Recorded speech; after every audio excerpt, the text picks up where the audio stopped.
Bonsoir et bienvenue au sein de votre émission du mercredi soir. Le cordon littoral de la Guadeloupe est un des fleurons de son tourisme. Il concentre bien sûr beaucoup d'activités ludiques et de restauration, mais c'est aussi une des zones clés de la biodiversité, de plus qui, d'après la loi, ne peut être privatisée. Comment concilier tous ces impératifs et avec les acteurs concernés, tant du point de vue de l'économie que de la conservation de notre territoire? Par ailleurs, comment concilier préservation et développement? Au-delà de susciter de nombreuses questions, ce sujet défraie la chronique depuis quelques années. Sujet polémique et qui pose une problématique de fond: que fait-on du littoral guadeloupéen? Plusieurs affaires de destruction ou d'expulsion ont fait la une des réseaux sociaux, telles que l'affaire du Caracoli à Déhay, mais aussi celle du Cabana Beach à Port-Louis, et en remontant les années, la démolition du restaurant et on va dire salle de réception sur la plage de Viard à Petit-Bourg. Il s'agira pour nos invités de vous permettre de comprendre la réglementation liée à l'occupation du littoral, mais aussi d'apporter des éléments, d'apporter des pistes de réflexion. Le thème qui sera mis en débat ce soir avec nos invités: activité économique sur le littoral guadeloupéen, atout ou danger. Alors nous avons un plateau d'invités, on va dire, qui est très riche. Je vais rapidement vous les présenter. Il y en a que, bon, on n'a pas besoin de présenter, mais bon, je le fais quand même. Honneur aux dames. Vous avez Evita Chevry, que vous connaissez bien, qui est avocate. Pour ceux qui nous regardent pour la première fois, je précise les choses, mais je sais que vous êtes nombreux à regarder cette émission, et pas seulement en Guadeloupe, puisque d'un peu partout, les gens réagissent et envoient des messages, soit de félicitations ou de questionnements ou de propositions de thèmes. Nous avons aussi Harry Ancelade, vous le connaissez, un petit peu, pas beaucoup. Il est ingénieur, chef d'entreprise, et puis à ses côtés, un jeune garçon, et vous avez été nombreux à demander à ce qu'il revienne sur ce plateau. Je veux parler de Raphaël Lapin, qui est avocat et qui a eu l'occasion de participer à plusieurs de ces émissions. Bonsoir. De l'autre côté du plateau, nous avons donc Axel Cyprin. Axel qui, lui, est guide touristique dans le Grand Cul-de-Sac marin. Il nous vient de la commune de Sainte-Rose. Et puis, nous avons un monsieur qui a une histoire particulière. Je veux parler de monsieur Bagou Andine Laurent, qui avait une salle de réception, restaurant, sur la plage de Viard à Petit-Bourg. Ce restaurant a été détruit en 2018. Voilà, merci madame, merci messieurs d'être sur ce plateau pour nous parler de ce sujet qui préoccupe les Guadeloupéens, mais surtout qui interroge. Pour nous permettre d'entrer en plein cœur de ce sujet, nous ne ferons pas comme d'habitude, c'est-à-dire regarder ensemble une vidéo. Nous aurons à la place un témoignage, donc le témoignage de Laurent. Laurent qui, je vous l'ai dit tout à l'heure, a une histoire particulière. Pour l'heure, nous ne nous étendrons pas sur la situation, puisque vous avez beaucoup à dire. Vous l'avez dit tout à l'heure, vous avez beaucoup à dire sur ce qui vous est arrivé, mais nous essaierons de planter le décor rapidement, et tout au long de cette émission, nous reviendrons avec vous pour avoir plus d'explications. Alors, Laurent, que s'est-il passé? Que vous est-il arrivé?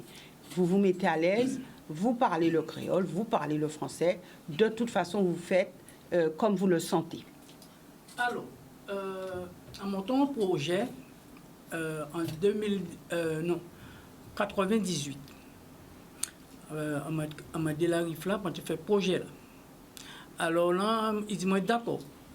projet-là. Donc, il dit, moi, on peut commencer les travaux. Mais tout de suite, on dit, bon, autorisation. Moi. Alors, il dit, mais que vous n'avez pas courrier, bon. Alors, ensuite, là, il n'a pas courrier. Et à ce moment, on dit, madame, elle chercher, elle m'a des courriers là. Après, il retardait ça. Et après, c'est la gendarmerie en Cavois, la police, l'ONF. Et lui, il a dit, est-ce qu'on a un problème avec eux? Alors, ça vient s'arrêter. Et puis, au final, le compte, comme on a déjà attaqué les travaux. Alors, à un moment donné, il allait inviter l'ONF. Alors, c'était en qui l'année, ça? 98. D'accord. Alors, il venait inviter le directeur Bacanel, la DDE, CRM de la DDE, au moment de l'ONF et directeur service technique. Alors, au final, le compte, il dit comme ça, qu'il met Charlie avant, ne fait pas comme ça. Il dit, oh non, laissez-y faire. Parce que normalement, là, on met au milieu, il y a de tête baron partiel et de délimité baron, par un géomètre. Et donc, ça n'a pas fait. Alors, et là, il vient tomber en 2001. Alors, c'est Boussillon qui était là. Alors, Boussillon, à présent, venu, Boussillon borné, ben moi, et Boussillon, ben moi, les autorisations. Comment? Il m'a moins permis en moins. Il m'a moins toute autorisation, permis ces projets bleus. Après, ces projets bleus et projets verts. Comment? Et l'État a signé une convention avec toutes les communes pour aménager le littoral. Alors, ça veut dire projet bleu et projet vert. Alors, et puis, alors, au final, le compte, c'est ça qui et après. Vous pouvez continuer. Oui. Alors, ça vient à niveau. Et après, là, l'OSBA vient prend. Alors, il est lié en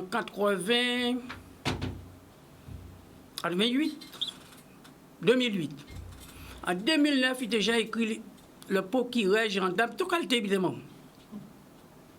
Et comme on a fait un permis de modificatif à Kazaï, mais il a refusé. Mais on a permis qui ont été jani. Alors, on continue de travailler, moi. Alors, on a arrêté. Il dit, moi, il écrit toute la loi, il écrit moi, et machin, arrêté.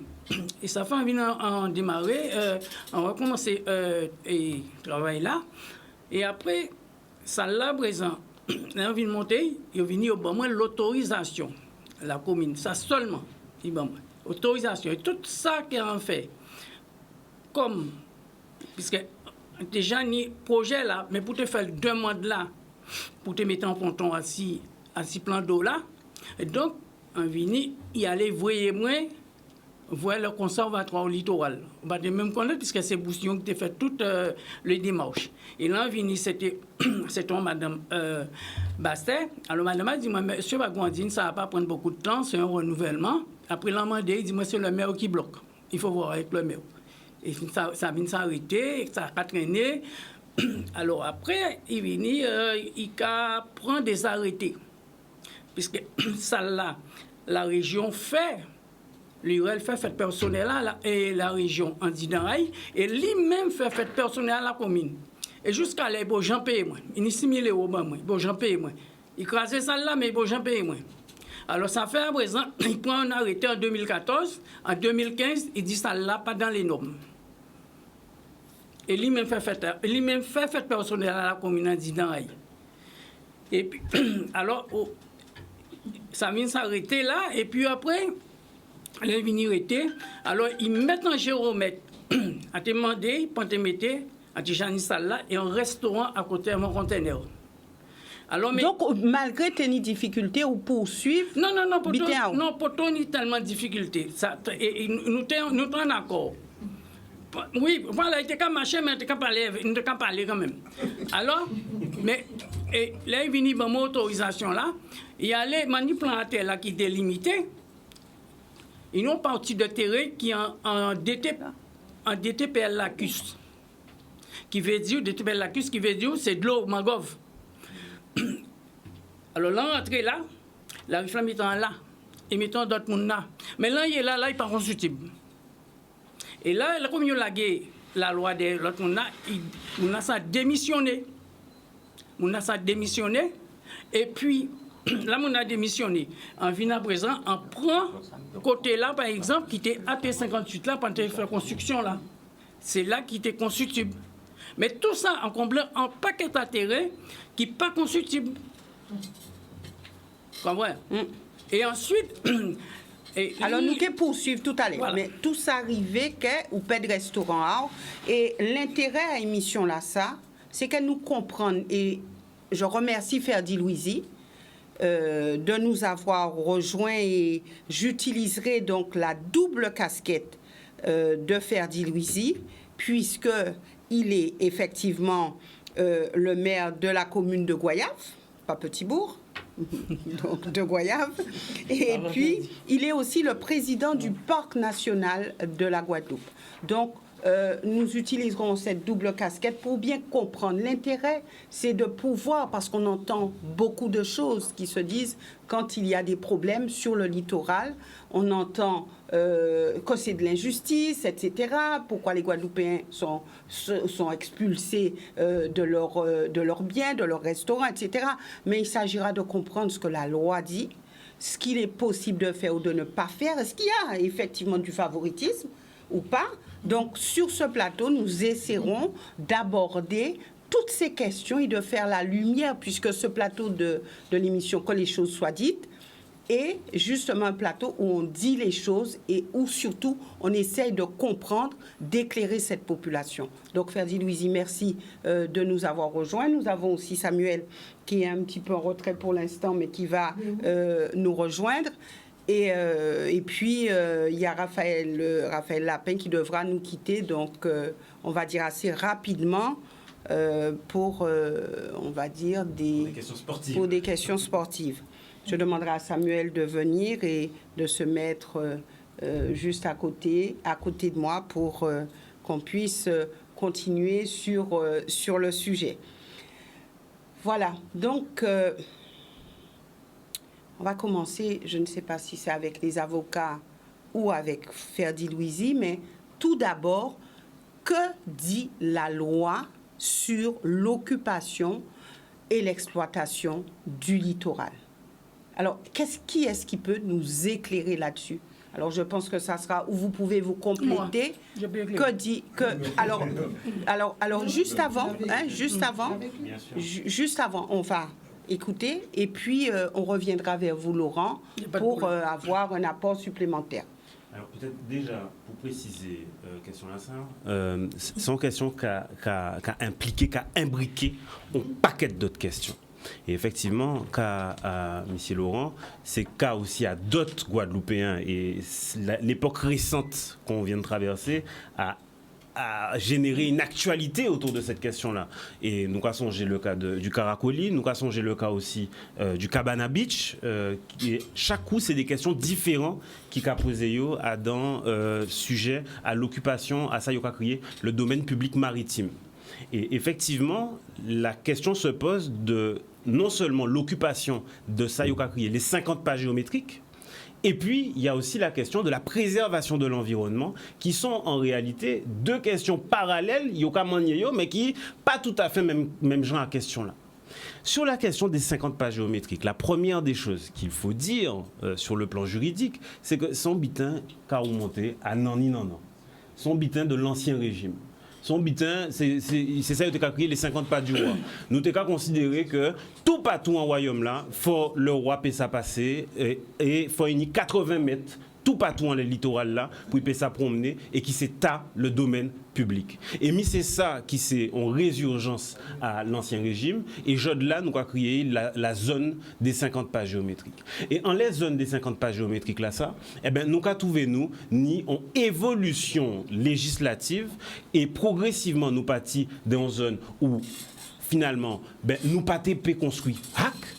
Et puis avec un usage qui s'est développé, où on a vu des personnes construire des choses, où on a vu aussi le régime juridique évoluer, avec des lois qui sont venues autoriser à un moment donné la privatisation du domaine public, et puis d'une époque plus récente, la volonté du législateur et de l'autorité publique de régulariser des situations qui étaient des situations qui avaient été créées à partir du fait, et c'est notamment là où on a installé Kazaï ou installé Yo, si le domaine public maritime, eh ben, nous trouvons moyen pour assez souvent régulariser, et c'est par exemple le cas de ce qui s'est passé au Karakoli, où on a des propriétaires privés qui sont propriétaires du terrain, dont une partie du terrain est sur la zone des 50 pas géométriques. Et alors se pose une autre question qui est celle de la protection de l'environnement, avec cette question de la ponte des tortues. Et je m'en arrêterai là pour l'instant. Ouais. Je remercie Samuel de nous avoir rejoints sur ce plateau. Un plateau très riche, je vous l'ai dit tout à l'heure. Qui est-ce qui veut rajouter quelque chose à ce que Raphaël a dit? Peut-être Evita, Ferdi Louisi. Non, je voulais dire, Raphaël a bien résumé la question, mais en fait, moi je pense qu'il y a un vrai problème. Pourquoi? Parce que autour de cette question des 50 pas géométriques, interdiction de construire, etc. Le vrai problème, parce que nous sommes dans l'émission Que les choses soient dites, c'est que les Guadeloupéens, quels qu'ils soient, sont persuadés qu'il y a du favoritisme. Et que les choses ne sont pas si simples que ça. Parce qu'il faut qu'ils arrivent, et tout à l'heure, Yvelise, c'est vrai, ça a été dit, qu'il faut comprendre exactement ce qui se passe, parce que pour les gens, c'est plutôt brouillé. C'est vrai. C'est vrai parce qu'on se rend compte qu'il y a des maisons qu'on détruit. Il y a des maisons qui sont détruites. Monsieur parle de son restaurant qui a été détruit. Et en même temps, on voit sur des plages de la Guadeloupe, en plein 50 pas géométriques, une série de restaurants qui permettent de nourrir beaucoup de gens. Donc, moi, je dis que c'est pas si clair que ça, la question des 50 pas géométriques. Qu'est-ce qui n'est pas clair? Qu'est-ce qui n'est pas clair? C'est-à-dire qu'on a l'impression, quand on regarde comme ça de l'extérieur, bon, on regarde de l'extérieur et on se dit, tiens, ils peuvent construire là, sur les 50 pas géométriques, on peut faire de la promotion immobilière sur des 50 pas géométriques, et en même temps, on apprend que le brave Barry Galantin, je ne sais plus, il y a quelques années, sa maison avait été détruite. Les gens ne comprennent pas ça. Et je pense que, et bien qu'il y ait une agence qui concerne les 50 pas géométriques, je crois qu'il y a une très mauvaise communication, premièrement, et deuxièmement, on a l'impression, la question a été posée, on a l'impression qu'il y a du favoritisme, qu'il y a des gens qui ont plus de chances. On va donner l'exemple que tout le monde a pu voir sur les réseaux sociaux. Par exemple, les maisons qui sont juste après l'emplacement du fameux hôtel Le Hamac, qui est maintenant détruit et remplacé par des villas. Il y a des petites maisons qui sont juste en face du golfe. Et ces maisons donnent directement, elles ont au bout du petit jardin, parce qu'elles ne sont pas très grandes, au bout de la petite propriété, il y a du sable blanc, comment dirais-je, et l'eau turquoise. On est arrivé à un stade, on a vu sur les réseaux sociaux que déjà, ces maisons sont vraiment sur les 50 pas géométriques. Au bout du compte, il y avait une immense maison, enfin qui est maintenant une très grande maison, c'est elle qui a été construite bien après les petites. Donc les gens se disent, tiens, cette maison, comment ça se fait qu'elle a pu être construite? Mais ce qui est terrible, c'est que tout le monde a vu. Impossibilité de passer sur la plage, parce que il faut monter chacun. Ils ont des tout petits jardins, Chacun met un mur à droite, un mur à gauche. D'accord? Donc les gens sont obligés de grimper sur les murets, etc. Je suis désolée, mais il y a un principe de base, c'est que de toute façon, tout terrain qui donne sur la mer, on doit permettre un chemin. Et ça, c'est une chose qu'on a oubliée. Et c'est ce qui s'est passé même à la Madrague, chez Brigitte Bardot en France. Donc les gens disent, on ne peut pas passer. Donc ils sont obligés de passer dans l'eau pour continuer leur route. Voilà. Donc, moi, je pense que c'est ça qui crée le côté opaque de cette question Ferdi des Louisi. 50 pas. Alors, juste avant, Ferdi Louisi, sur la question de ce que dit la loi, et ensuite Laurent. D'abord, bonsoir. Donc, il est clair qu'il y a plusieurs lois par rapport à la propriété. Je crois que nos deux invités avocats devraient déjà le signaler. D'abord, on a le droit de propriété, mais il y a aussi la loi sur le code de l'environnement. Et il y a quelquefois une hiérarchie dans le droit. C'est pas moi qui vais vous faire la leçon ce soir, je pense que vous le savez mieux que moi. Et souvent, on peut être propriétaire, et là j'interviens en tant que maire, vous êtes propriétaire, mais si le code de l'urbanisme ou le code de l'environnement met des dispositions qui vous empêchent de construire ou de pouvoir jouir pleinement de votre propriété, c'est la loi. Et ça, il faut pouvoir l'expliquer aux Guadeloupéens. Il faut pouvoir l'expliquer aux Guadeloupéens. Assez souvent, on dit qu'il y a des injustices. Dès lors qu'il y a un délit de favoritisme, n'importe qui peut porter plainte et la justice fera son travail. La justice fera son travail. S'il y a un favoritisme quelconque, il y a le code pénal pour pouvoir régler cette affaire-là. En revanche, là où je me permets d'insister, c'est de vous dire que vous pouvez avoir un droit de propriété, mais vous pouvez ne pas construire sur votre terrain parce que on vous dit que cette zone fait partie du plan de prévention des risques naturels, qualifié de zone rouge, ou que ce terrain qui est le vôtre est classé en espace naturel, vous ne pouvez pas construire, ou que c'est classé en terrain agricole, vous ne pouvez pas construire. Donc vous voyez que, et assez souvent lorsqu'on a des indivisions, lorsqu'on passe à des phases d'héritage et qu'on parcellise, on morcelle les propriétés, on a des enfants qui sont héritiers qui viennent vous dire « Oui, mais moi, mon papa, je voulais bien construire sous mon terrain, j'ai 1000 mètres carrés, comment je fais ?» C'est classé en zone naturelle, inconstructible. Et donc, il faut bien expliquer cela pour qu'on comprenne la différence. Ensuite, il y a un aspect qui est sur le littoral. Il faut faire la distinction entre habiter sur les 50 pages géométriques avec les régularisations qui vont être faites par l'agence des 50 pages géométriques ou peut-être bientôt par la région s'il y a transfert, et des activités économiques qu'on peut développer sur le littoral. Premier élément, on dit que maintenant on constate qu'il y a beaucoup de choses qui se passent sur le littoral. Il y a une pression énorme sur le littoral, énorme. De qui fait cette pression? De construction, d'installation d'activités économiques, de ce qu'on appelle un peu la Riviera. D'accord ? Donc les gens ont pris le pas dessus. Et, les communes ne sont pas forcément propriétaires. Ils peuvent avoir en convention de gestion avec le Conservatoire du littoral, qui est un des plus gros propriétaires du littoral. Vous avez aussi le domaine public, maritime aussi, qui œuvre là-dessus, quand on parlera des îlets. Les différents îlets que vous avez notamment, soit dans le grand cul-de-sac marin, soit dans le petit cul-de-sac, on en parlera aussi, puisqu'il y a certaines propriétés sur ces différents îlets.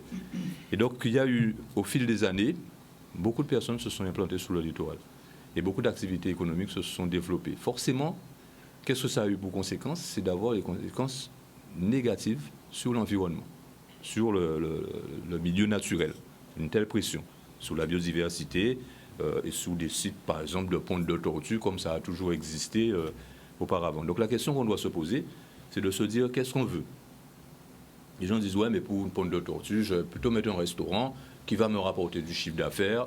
Donc il faut qu'on trouve, et c'est ça l'objet d'un développement durable, l'équilibre entre l'activité économique, l'activité sociale et le principe environnemental.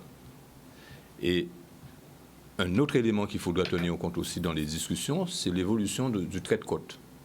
Les 50 pages géométriques ont déjà bougé.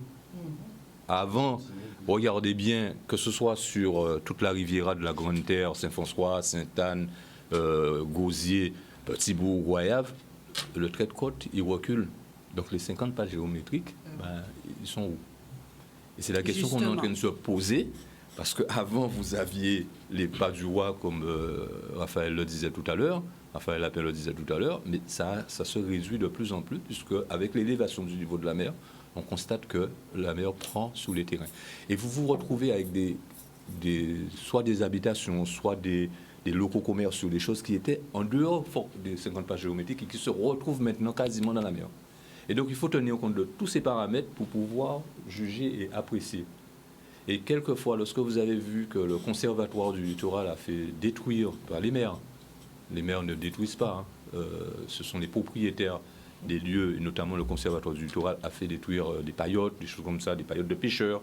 On l'a vu à l'Oasis, près du pont de la Gabarre, etc. Et les maires ne peuvent donc rien dire. Mais ça a un effet. Ça a un effet négatif. Ça a un effet négatif. Ça a un effet négatif sur le littoral. Plus vous avez des activités humaines intenses sur le littoral, plus il y aura une dégradation. Et à un moment donné, vous-même qui n'habitez en haut, vous mettez commerce, à un moment donné, l'on met la rentre en haut. Parce que niveau Ticagari, on y chaque monde qui vient. Et donc, ce qu'on doit demander aux Guadeloupéens, c'est comment concilier l'environnement et l'activité économique. Ce n'est pas incompatible. Simplement, on doit tenir compte de cet environnement lorsqu'on fait un projet d'entreprise. Et il y en a beaucoup qui le font. Et c'est pourquoi le parc national qui a en gestion des milieux littoraux, des milieux marins, etc., on accompagne les professionnels. On leur dit, par exemple, plutôt que d'avoir, 100 000 personnes qui viennent là, mettez 40 000, mettez 20 000 autre part, mettez 10 000 pour ne pas avoir ce qu'on appelle de la pression anthropique. Une surfréquentation d'un milieu naturel le fait disparaître. Alors, et on le voit, déjà avec le changement climatique, la mer monte de niveau. Si maintenant, avec nos activités humaines, on donne la possibilité à la mer de pénétrer encore plus vite, à un moment donné, nous pouvons une plage, nous pouvons mettre le commerce, nous pouvons même mettre en transat en plage pour coucher, pour garder le soleil levé. Merci. Il faut être juste. Merci. Nous sommes au terme de cette première demi-heure. Donc, nous aurons une courte pause et nous revenons avec vous au sein de cette émission. À tout de suite. Voilà, donc nous revenons avec vous au sein de cette émission, une émission, je le dis souvent, une émission qui est faite pour que les choses soient dites, avec une thématique ce soir, activité économique sur le littoral guadeloupéen, atout ou danger. Laurent, vous vouliez rajouter quelque chose, puisque vous avez dit, je sais, je connais les textes qui régissent l'occupation du littoral. Alors dites-nous. Voilà, ici, là, j'ai tout, par exemple, les articles de loi. Il a dit. Alors, il ne faut pas, par exemple, des habitations.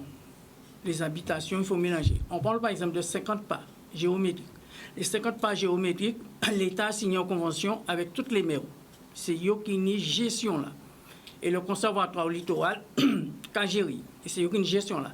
Et s'ouvre, n'importe qui bien fait, mais là, on doit intervenir à niveau à ça. Alors donc, et projet là, quand vous voyez, c'est projet bleu et projet vert sur le littoral.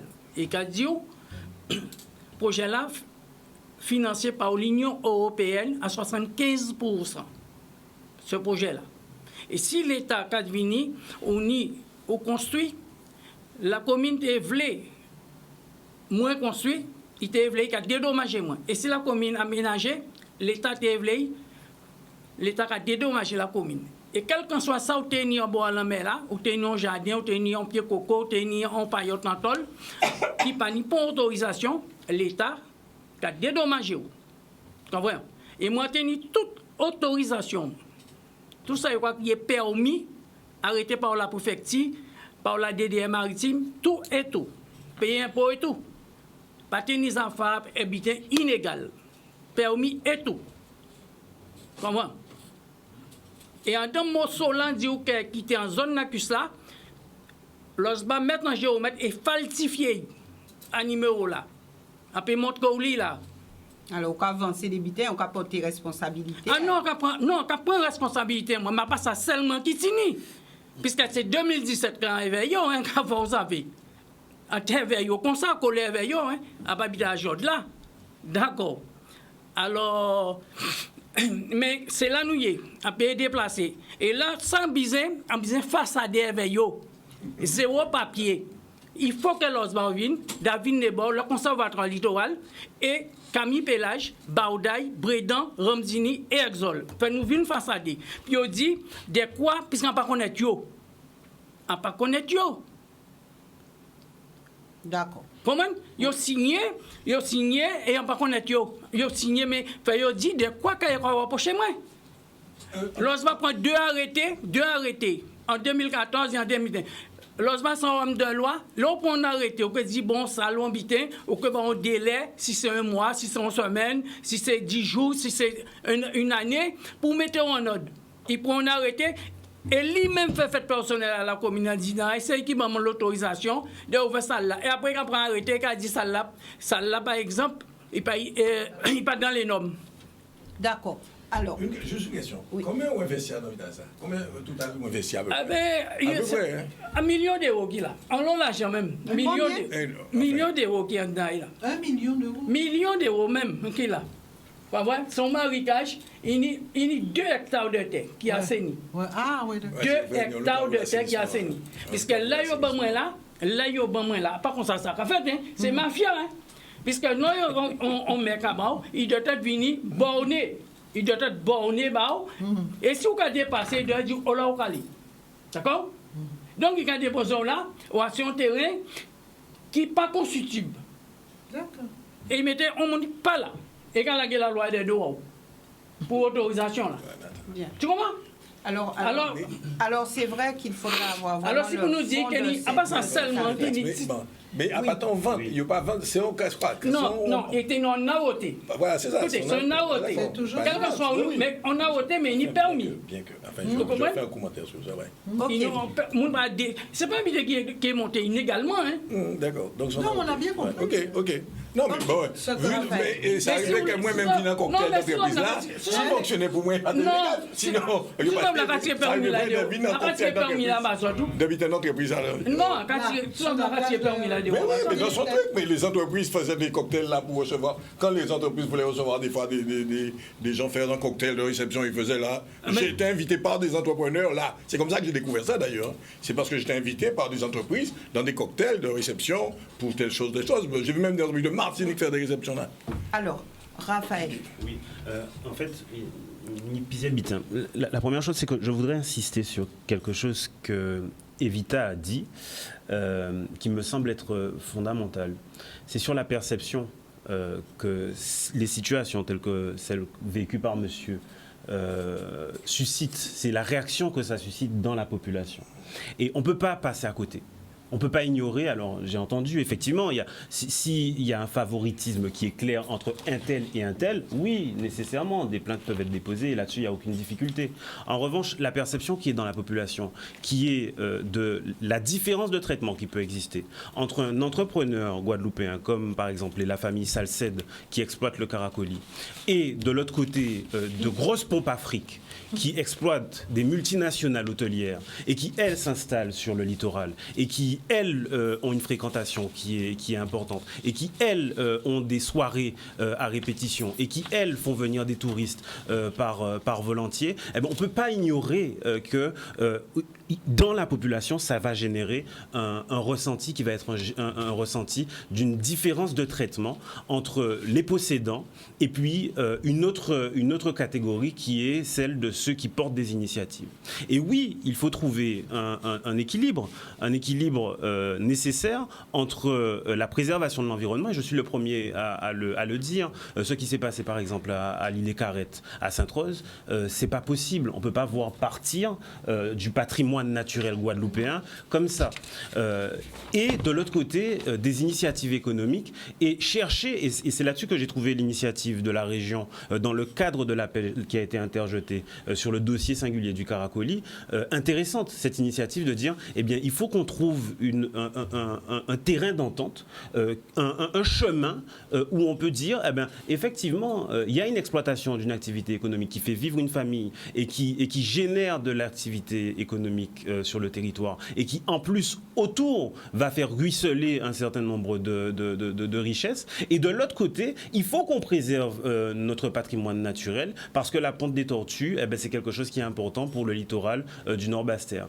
Et on pourrait effectivement chercher ensemble les modalités d'une exploitation respectueuse de l'environnement. C'est ça en réalité qu'il faut peut-être mettre sur la table et trouver un moyen, le dénominateur commun entre notre activité économique et la préservation de notre environnement. C'est ce que je voulais dire à ce stade. Et effectivement, le sport m'appelle puisque je suis administrateur du Sporting Club de Bemao et donc je vais devoir vous abandonner. Merci. Exactement, puisqu'on est en coupe de Guadeloupe ce soir.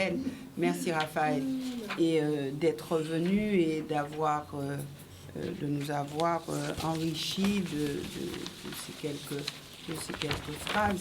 Nous avons Axel qui est jeune et qui lui exploite, on va dire, le littoral, puisque Axel a une activité nautique, on va dire, au niveau du littoral. Alors Axel, vous êtes jeune, vous vivez de cette activité. Est-ce que pour vous, il y a eu des difficultés? Est-ce que tout se passe bien? Et comment avez-vous pu rester, en tout cas asseoir cette activité sur le littoral? Donc je vais arriver à répondre à votre question, mais juste avant, je voulais revenir sur un truc qu'il a dit. En fait, souvent, on a cette impression-là que on dit il y a une loi et que la loi, elle est faite pour tous. Et souvent, en Guadeloupe, on a le sentiment que la loi n'est pas appliquée de la même manière pour tous. Et ce sentiment d'injustice fait que souvent, on se retrouve dans des situations conflictuelles, des situations où on a un peu l'impression d'être en porte-à-faux, sans savoir réellement quel est le fond de la chose. Là, on nous dit qu'il y a une loi qui existe sur les 50 pas géométriques. En plus de cette loi des 50 pas géométriques, on sait que sur quasiment toutes les plages de la Guadeloupe, il y a énormément de fréquentation animalière, énormément de reproduction, etc. Si on dit que cette loi-là, elle existe des 50 pas géométriques, ça veut dire que nulle part en Guadeloupe, sur le littoral, on doit autoriser de la construction. Il n'y a pas d'histoire de on tolère pour un tel, on ne tolère pas pour un tel. Si on dit que cette loi-là, elle existe, c'est une loi pour tous, et surtout que cette loi-là, elle va en direction de notre préservation de notre écosystème. Donc, on ne peut pas passer outre cette loi-là pour donner des autorisations à un tel ou à un tel. Quand tout à l'heure, j'entends qu'on parle de la montée des eaux. Mais la montée des eaux, moi, depuis gamin, j'entends parler qu'on va subir la montée des eaux. Donc, ce n'est pas aujourd'hui qu'on sait que la montée des eaux va se produire sur notre île. On en a toujours entendu parler. Donc, on savait que notre trait des côtes, il allait diminuer. On savait que tout ça, ça allait machin. Donc, il faut aussi prendre des dispositifs et vivre en notre temps. Quand les scientifiques ils disent qu'il y a ça, il faut arrêter de le prendre à la légère et attendre que la catastrophe se produise pour se dire « Ah, maintenant, on va peut-être commencer à bouger ». Quand je vois dans le grand cul-de-sac marin, là, j'arrive à mon domaine d'activité. Moi, je travaille dans le grand cul-de-sac marin. Le grand cul-de-sac marin, on avait des sites comme l'île et la Biche. L'île et la Biche, il y a beaucoup de gens qui ne savent pas l'histoire de l'île et la Biche. L'île et la Biche, c'est un endroit où les pêcheurs, ils allaient dormir, ils pouvaient se réunir. C'était un endroit qui avait toute une histoire culturelle derrière. C'était pas juste un îlet avec une cabane en bois construit en plein milieu de la mer. Non, c'est un îlet qui avait une histoire. Donc, qui représente, on va dire, quelque chose dans notre patrimoine. Cet îlet, on l'a laissé disparaître. Il a complètement disparu. On a démonté la cabane, il n'y a rien. Maintenant, vous allez à l'île et la Biche, vous avez un petit point GPS avec de l'eau, 20 cm d'eau qui dépasse. Comment on va pouvoir expliquer ou même faire comprendre aux gens ce qui se passait sur cet îlet? Alors qu'il n'en reste rien, pas même un panneau avec une photo pour pouvoir dire qu'on va sensibiliser les gens à ce qu'on avait, il ne reste rien. L'îlet blanc, il est en train de disparaître. L'îlet carrette, il est en train de disparaître. Tout ça, on sait qu'ils sont en train de disparaître. On ne va pas nous dire que les solutions, elles n'existent pas. Dans d'autres pays du monde, ils arrivent à construire des îlets. Quand on regarde l'écosystème de notre lagon, on nous dit que le lagon il a commencé à être abîmé par rapport au fait qu'on a pompé du sable des années en arrière pour pouvoir exploiter le lagon, pour pouvoir vendre du sable dans d'autres pays, etc. Si on peut pomper du sable pour le vendre ailleurs, on peut pomper du sable dans le lagon pour préserver nos îlets. Puisque préserver nos îlets, ça veut dire quoi? Ça veut dire préserver des lieux de ponte, des lieux de reproduction, des lieux où des espèces vont pouvoir être en tranquillité.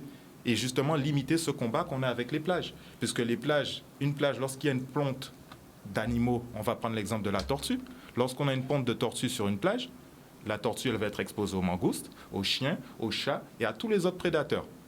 Lorsqu'il y a une ponte sur un îlet comme l'îlet Carrette, quels prédateurs ils auront les tortues? Quelques crabes, quelques oiseaux et quelques poissons.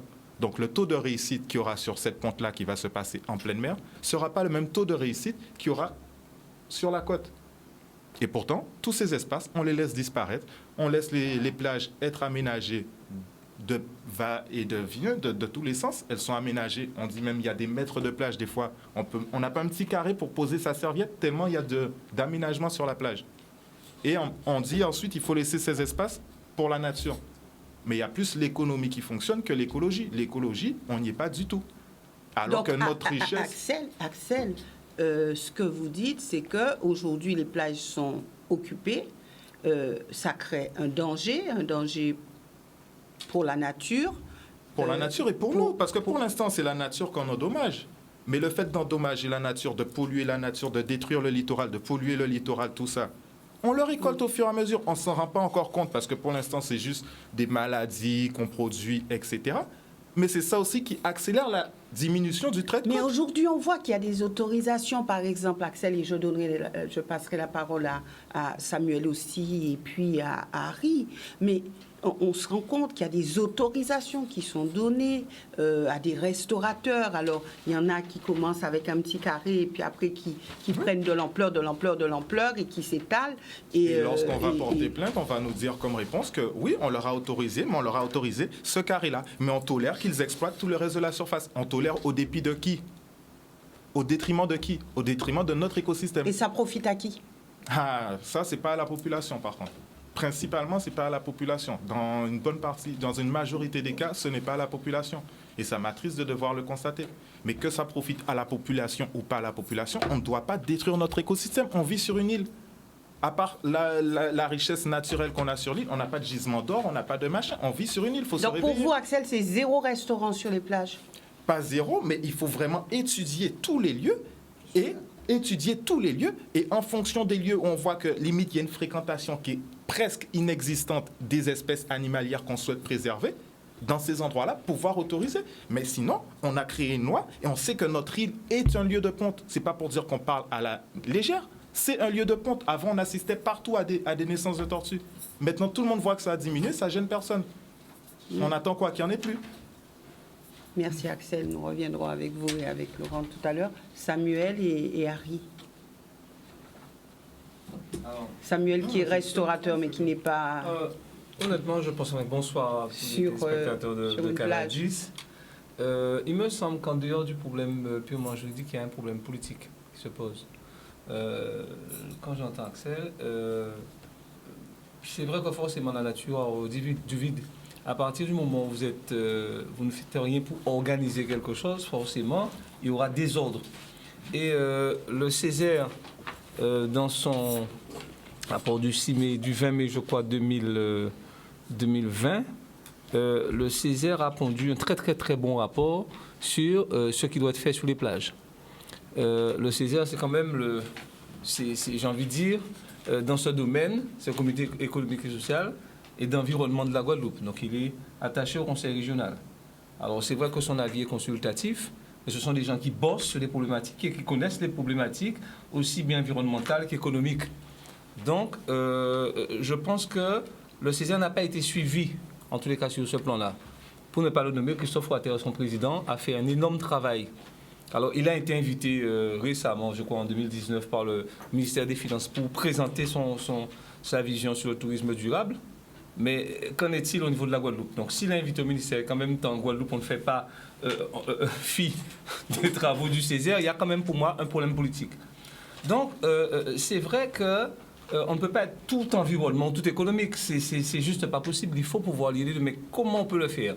On est quand même l'un des départements avec, je veux dire, une surface côtière la plus importante, c'est quand même 620 km. Département d'outre-mer. Ce qui signifie qu'il y aurait matière à penser une économie de plage, parce que si nous n'étions pas perfusés de partout par tout ce qui est, j'ai envie de dire, les prestations sociales, on aurait dû forcément, si on a l'indépendance demain, faire face, diriger notre économie, donc produire de la richesse, donc investir. On peut benchmarker on n'a rien inventé. L'environnement n'existe pas qu'ici, ça existe aussi sur les îles de la Caraïbe. On voit bien que dans toutes les îles de la Caraïbe, que ce soit Barbade, Trinidad, Saint-Martin, Saint-Barthélemy, on voit les îles Fidji et tout ça, les Bahamas, on voit comment ces problématiques-là sont traitées. Ce ne sont pas des îles qui sont j'ai envie de dire, plus grandes que les nôtres. Ces gens-là ont fait des choses qui fonctionnent. Pourquoi? Parce qu'ils organisent la plage. Il y a une vraie économie sur les plages. C'est plus de 800 emplois qui auraient pu être créés. Donc on aurait dû, normalement, déterminer un certain nombre de sites, faire un cahier des charges précis et dire ce qu'on veut sur ces sites-là, pour justement que ça ne dérape pas. Parce que lorsque vous laissez les gens forcément s'installer un peu n'importe où, forcément il y a des ordres, puisqu'ils viennent s'installer sans respecter aucune règle. Mais si vous instaurez une politique qui soit une politique environnementale, qui respecte le développement économique, parce on peut vivre de la mer, parce que c'est une économie non négligeable. Il n'y a aucun pays du monde qui fait du tourisme et qui n'exploite pas son littoral. C'est ça la problématique. Donc aujourd'hui, c'est vrai qu'on gagnerait à lire ce rapport du Césaire, on gagnerait à prendre les mesures qu'il faut, parce que l'ADL n'est pas fermé. Je pense que là aussi, les élus doivent prendre la tâche du Conservatoire du littoral, de l'ONF. Il y a un grand travail à mener, parce qu'il y a des choses qui se font de plus en plus. Vous avez des manifestations qui se font sur les plages. Il y a lieu aujourd'hui, je pense, de mener une analyse, savoir quelles plages en Guadeloupe qu'on peut équiper. Quelles sont les plages qu'on peut équiper, sans pour cela que ça crée un désordre environnemental. Pour moi, c'est le nœud. Il y a désordre environnemental, mais il y a aussi cette population qui se sent exclue du littoral en disant on ne peut plus se baigner, on peut plus, on va, il y a des gens il y a des restaurants, donc les gens mangent, nous on peut plus. Non, mais ça j'ai pas. Il y a des barrières, il y a tout ça. Non, je ne suis pas pour le restaurant sur la plage, non, pas du tout. C'est quoi le métier de plagiste? Je dis, j'ai pas dit d'installer des restaurants partout sur les plages, c'est vraiment pas mon propos. Je dis qu'il y a moyen d'équiper les plages. C'est quoi? C'est des services, parfois c'est des transats. Pas de construction sur les plages.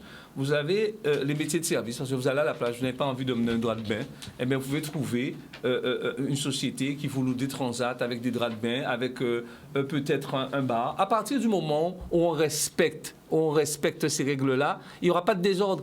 Mais forcément, si vous ne faites rien, mais qu'est-ce qui va se passer? Il y a des gens qui vont s'installer petit à petit. Le temps pour les services, les mairies et l'État, le temps pour réagir, mais forcément, toute la plage sera... Et les gens vont trouver, ils ne pourront pas passer, parce que les gens vont circonscrire le lieu et tout ça. C'est parce que ce n'est pas organisé.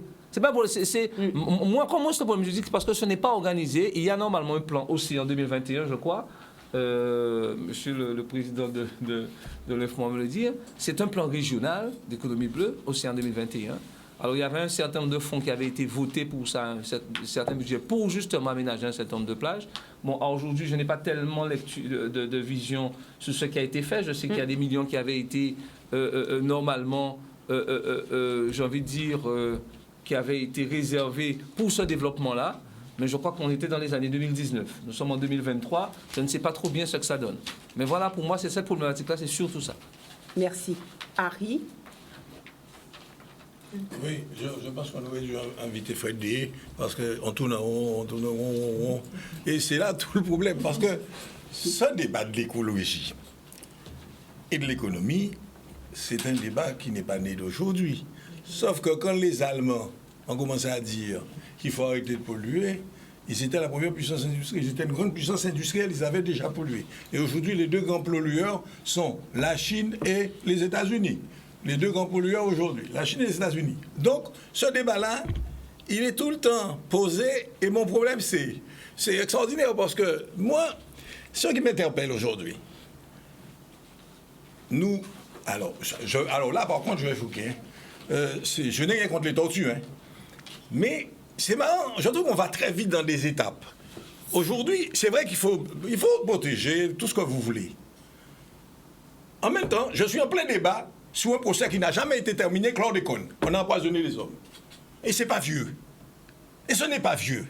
On a empoisonné des hommes, c'est pas vieux. Et on ne l'a pas ignoré. Tout le monde savait, partout dans le monde, on savait. Partout dans le monde, on savait que c'était pas bon. Non, mais en Guadeloupe, on l'a utilisé, en Martinique, on l'a utilisé. Alors, j'ai un problème. Je comprends qu'on soit capable de condamner quelqu'un à 400 000 € pour les tortues, mais on n'a toujours pas tranché le procès avec chlordécone et on a empoisonné des gens. Je ne fais pas de la démagogie. On est dans un système qui n'a pas de sens. Parce que, entre celui qui décide, celui qui subit, celui qui fait, celui qui... il n'y a pas de pays cohérent. Ce pays-là n'est pas un pays. Il n'y a pas de cohésion. Il y a des décisions qui sortent. Quelqu'un sort de Mathusalem, il arrive ici, et il m'impose des règles, des lois, des ceci, des cela, et il m'empêche de refaire un ponton qui existait. J'aimerais avoir une explication, il n'y en a pas. Simplement que c'est comme ça. J'aurais aimé qu'on me dise, on ne peut pas le faire pour telle raison. Je vais voir les gens de la mer, je leur dis, ça a des géranges qui est un ponton là et qui avait des bateaux, depuis 2005, c'est comme ça. Est-ce qu'il y a une raison? Si vous me donnez une raison justifiée parce que ça tue, je sais pas moi, il y a des poissons qui vont mourir, etc. Ok, mais est-ce qu'il y a? Non. Mais il y a quelqu'un, que d'ailleurs, bon, je ne vais même pas m'étendre sur ça parce que je crois que c'est une des plus grandes violences que j'ai subies. J'ai subi des 4-5 dernières années là, 2 grosses violences. Et ces 2 grosses violences de gens qui arrivent et qui règlent des comptes. Un mec des impôts arrive de la même manière. Il me dit, une journée à 24 heures, comment vous avez fait? Ça s'appelle une violence sur moi. Mais ça, je ne connais pas l'individu. Et il m'allume fiscalement. Eh bien ça, c'est une violence. Et ça m'a coûté très cher. Parce que mon avocat, en plus, est mort pendant cette période-là de concert. Mais ça m'a coûté très cher. Mais ça, c'est une violence. Eh bien, il débarque. Et je dis bien. Et j'ai eu reçu au moins 3 lettres de préfet. Pour nous dire, j'étais pas le seul, on était 3. Mais c'est moi qui étais en tête de liste. Et on était 3 sous le ponton. Et d'ailleurs, c'était intéressant, parce qu'il y avait la trilogie guadeloupéenne. Il y avait un blanc pays, un nègre, un indien. Bon, eh bien, la dame est arrivée, elle interdit. On ne refait pas parce qu'elle m'a bousillé le ponton. On ne refait pas. On n'était pas à payer, à refaire un super ponton comme avant. On ne l'a pas fait. Cette femme-là a imposé. Elle vient d'arriver, elle a décidé que c'est niette. Point. Alors, je vais vous dire, ça, je ne peux pas concevoir qu'un pays puisse fonctionner comme ça. Et je vais vous dire une chose. Personnellement, je pense que si je devais refaire un choix, j'ai rencontré quelqu'un à Paris il n'y a pas longtemps dans un restaurant, un Antillais qui me parlait, et me dit, là, à la retraite, il est content d'être en France. Je dis, oh, c'est son droit. Mais vous savez une chose? Eh bien, je vous dirais qu'aujourd'hui, je pense que, en tant qu'Antillais, si je devais faire un choix, c'est que j'aime pas le froid tellement et je n'ai pas envie de vivre. J'aime pas la France. Mais je pense que ce serait mieux pour moi de vivre en France qu'ici. Parce qu'au moins, je sais, je ne suis pas chez moi et j'accepte tout ce qu'on me dit parce que je ne suis pas chez moi. Ici, j'ai un problème fondamental. On ne décide pas les choses, on ne fait rien. Et on vous sort à chaque fois des lois. Aujourd'hui, quand on me dit qu'on condamne un type qui a un truc sous la plage, on peut m'expliquer tout ce qu'on veut. Moi, je trouve ça... Mais c'est comme si on avait un bulldozer. Mais écoutez, c'est quand même extraordinaire. 375 000 euros de condamnation parce qu'il a eu un truc. Et subitement.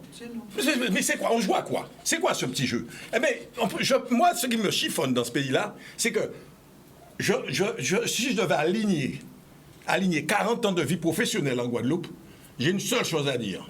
Pourquoi j'ai perdu toute mon énergie dans ce pays? Parce que ce n'était pas gérable. J'aurais dû vivre ailleurs, j'avais de l'intelligence pour vendre ailleurs. Et ça avait bien commencé. J'ai travaillé en France, alors là, j'ai fait un carton. C'est pas pour me vanter, mais il y a des gens qui peuvent le confirmer, comme Daniel Aulon. On a travaillé ensemble. Il a dit avant moi ici. Mais moi, je dis que c'est un gâchis. Et quand je vous dis, on plaint les jeunes, on dit les jeunes s'en vont, mais pour moi, c'est pas un non-sens.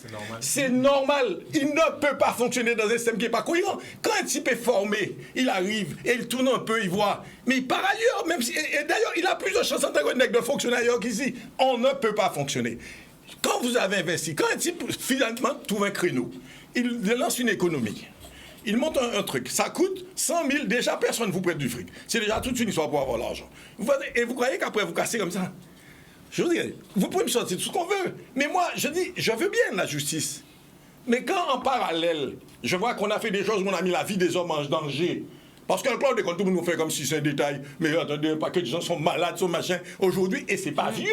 Ça ne date pas de l'esclavage, ça. Ça date de pas longtemps. Oh, c'est les Américains qui ont arrêté ça, on a continué ici.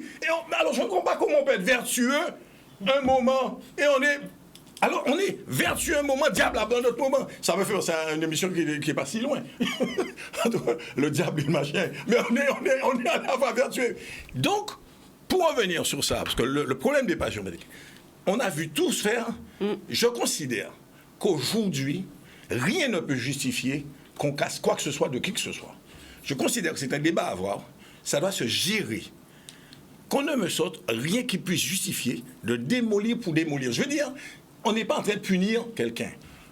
Vous savez, quand on fait de l'économie, on n'est pas dans un tribunal. On n'est pas en train de punir des gens. Des gens viennent investir pour développer quelque chose. Bon. Donc, c'est là-dessus. Je ne veux pas qu'on croie que je suis anti-écologiste. Hein. Je ne suis pas un ayatollah de l'écologie. Je dis la nature est faite pour répondre aux besoins de l'homme Parce que nous oublions toujours ça. Aux besoins de l'homme. La nature ne va jamais disparaître. Ne vous inquiétez pas. C'est l'homme qui est en train de disparaître. Et il va disparaître. Alors, lui, où ça va? Bon. Mais la nature doit répondre aux besoins de l'homme. J'ai été convoqué à la gendarmerie parce que, sur un bateau à Fajou, on a envoyé des peloux de melon. Il y avait quelqu'un qui passait et qui a porté plainte. Et je me suis retrouvé, j'étais là aussi. J'ai été convoqué à la gendarmerie, j'étais surpris qu'on me dise qu'on me convoque parce que j'étais sur un bateau à Fajou. Mon bateau était à Fajou. À tel jour, je dis non, excusez-moi, mais quand même, ne me demandez pas de me rappeler quel jour j'étais à Fajou. Mais on me dit, ouais, mais il y a eu un problème, vous avez jeté des melons de melon. Je dis, c'est pas possible, vous m'invitez à la gendarmerie pour des pelus de melon. Il dit, non, on n'a que ça comme problème, on va pas résoudre là, le problème de pelus de melon. Je dis, il y a un problème. Non, eh bien, effectivement, et je vous dirais, la personne qui était en amont, en avance de cette affaire-là, est passée au tribunal pour ça. Bon, moi, on m'a convoqué, lui, il est passé au tribunal parce qu'on a jeté des pelus de melon dans l'eau. Alors, je veux bien. Dans une réserve protégée, qui est une réserve gérée par le parc national. Oui, je suis d'accord avec ça. Donc, effectivement. Il faut aller jusqu'au bout. Oui, mais je vais jusqu'au bout. Les explications ne doivent pas être courtes. Non, mais il faut l'alphabet, c'est de A à Z. Oui, tout à fait. Et donc, on ne jette pas des pelures de melon dans une réserve naturelle. Telle qu'elle soit. D'accord. Et quel que soit l'individu. D'accord. Alors, je vais vous dire une chose. Mais là, il y a une réglementation. C'est pas évident que ce soit toi. Mais non, c'est pas. Non, le gars était passé. Mais je vais vous dire une chose. Alors, je vais vous dire. Vous voyez, jusque-là, je suis d'accord avec vous. Mais vous savez, c'est comme tout. Il y a la même situation, crée une discussion et tout le monde repart et tout le monde est enrichi d'une information. Et il y en a d'autres qui finissent et qui peuvent finir en bagarre. Parce que c'est le problème de comportement de chacun. Et là, c'est là où moi j'ai un problème. Je suis prêt à tout entendre et tout écouter. Mais ça dépend toujours de comment on l'aborde. Et tout mon débat est là. Je viens de parler de ce monsieur des impôts qui est arrivé, qui me dit une journée à 24 heures, comment vous avez fait? C'est une injure, c'est une insulte. C'est considérer qu'un aigle ne peut pas réussir. C'est ça que ça voulait dire. Oui. Mais moi, je vais vous dire, moi, j'étais profondément choqué d'entendre ça. Parce que c'est une blague, il plaisante. Je croyais qu'il plaisantait. Mais non, parce qu'il m'a menacé en plus. Il m'a dit, je vais corriger vos trucs, votre ISF et ceci, cela, et de toute façon, vous acceptez. Donc, vous voyez ce que je veux dire? Eh bien, voilà là où il y a le débat. Et je répète ce que j'ai dit il n'y a pas longtemps dans une émission. Donc chacun vous doit n'étiez garder... pas au courant, Harry, pour les pelures de melon. Mais c'est ce que je dis. Parce que imaginez, pelure de melon, pour moi, c'est pas... Parce que vous savez, quand le gars est arrivé, il a dit ça. On a dit, attendez, on ne jette pas les poubelles, messieurs. Hein. Non, nos poubelles, les voilà. Sous les bateaux, voilà les poubelles. On vient de jeter pelure de melon, c'est tout. Bon, ça me paraissait un détail. Et c'est vrai, c'est pas une question de poubelle. Les poubelles étaient là. Et je vous dirais, d'ailleurs, il y a des poissons qui savaient à quelle heure, à partir de 2 heures, qui venaient faire le tour du bateau. Les béquines. Bon, mais moi, ce qui me surprend, bon, franchement, ça ne m'aurait jamais interpellé les pelures de melon. Honnêtement, non. Poubelle, oui. Non, mais là où ça devient problématique, c'est qu'aujourd'hui, on va vous autoriser, vous, à jeter des pelures de melon. Demain, quelqu'un va venir, il va jeter du pain. Mais il va dire que le pain n'est pas nocif. C'est pour ça. Non, mais c'est pour ça que tout à l'heure, on disait. C'est ça la problématique souvent en Guadeloupe. C'est qu'en Guadeloupe, on doit avoir une loi. Et des fois, on a l'impression qu'il y a 10 lois. Il y a une loi pour. Non. Il n'y a qu'une seule loi. Oui. Alors, il y a une seule loi qui a été. Alors, je veux dire une chose. Alors, justement. Alors, voilà le grand débat encore. Il y a une seule loi. Non, en Guadeloupe, il y a 10 lois et c'est ça le problème. C'est pour ça que vous disiez que vous étiez plus à l'aise en métropole, puisqu'en métropole, on a l'impression d'avoir justement une seule loi. Donc vous avez l'impression que si vous subissez un truc, tout de suite vous pourrez vous défendre. Tandis qu'en Guadeloupe, vous savez que c'est plus complexe, c'est plus machin. Des fois, il vaut mieux fermer sa bouche et voilà, faire ses trucs dans son coin. Là, quand vous êtes un petit peu gentil. En métropole, j'ai vécu, c'est pas étudiant. Non, je n'ai pas dit qu'on ne subit pas la discrimination. Je n'ai pas dit qu'on ne subit pas la discrimination. Mais on va pas... Que la loi est respectée. La loi est respectée. Mais oui, mais attendez. La loi est respectée en France?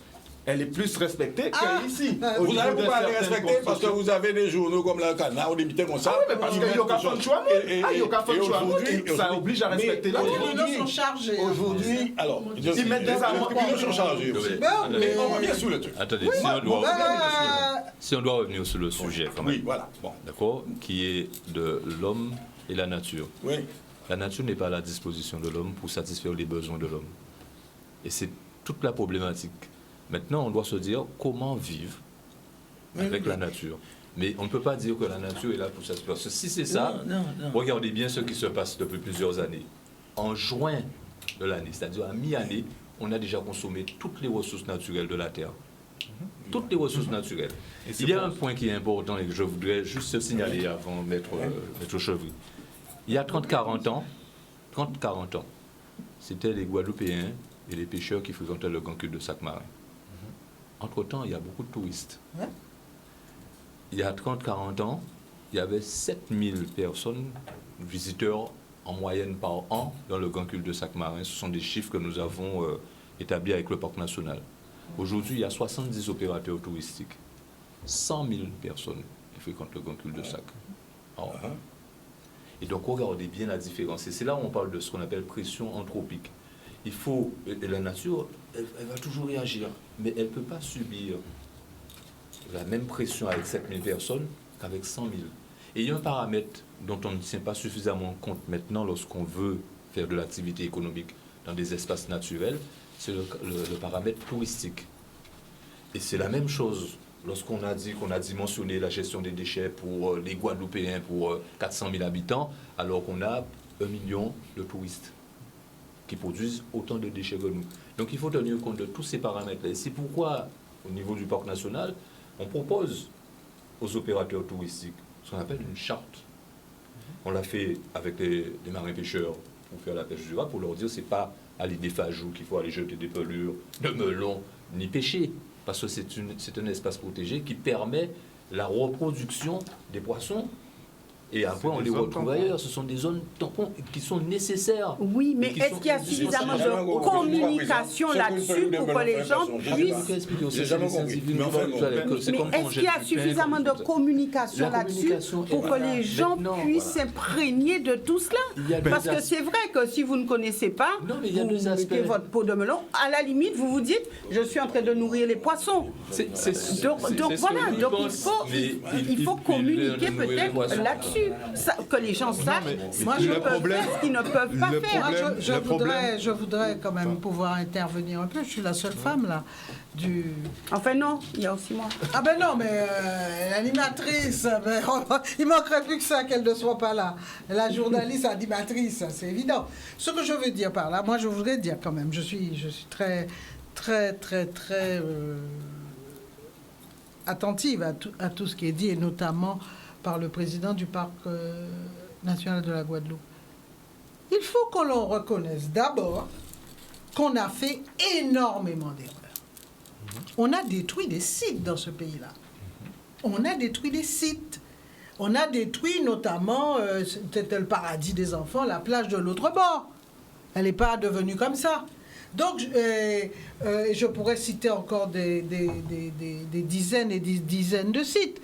C'est ça le problème. C'est que je suis contente d'entendre dire maintenant, on pense à l'environnement et tout. C'est une réalité. C'est une réalité. On n'a pas pendant des années, malgré toutes les alertes et tout, on a fait d'énormes erreurs sur le plan écologique. Les plages, tout le monde sait maintenant qu'il ne faut pas trop construire à côté des plages parce que ça déséquilibre les plages. Et pourtant, on a continué à le faire. Je connais même des plages, il y a des ronds-points maintenant. Donc, je veux dire par là, il faudrait quand même commencer par ça, parce que ce n'est pas seulement l'eau qui rentre, c'est qu'on a fragilisé nos plages. Et on est en train de les abîmer. Donc, je pense que la communication, déjà, en montrant justement que c'est vrai que c'est un produit d'appel. Les plages sont un produit d'appel, c'est évident. Mais il faut quand même que, et là, comme disait tout à l'heure Sam, c'est aussi une question d'élu, il y a quelque chose de très important à faire au niveau de la communication et la prise de conscience. Alors maintenant, on dit qu'on a décidé d'eux, mais on a pris beaucoup de retard. Il y a des sites, par exemple, quand on descendait sous la plage de Petite-Anse, à Bouillotte, je suis désolée, quand on descendait la côte comme ça, on prenait le virage, c'était une merveille. Cette colline qui se jetait dans la mer, elle n'existe plus.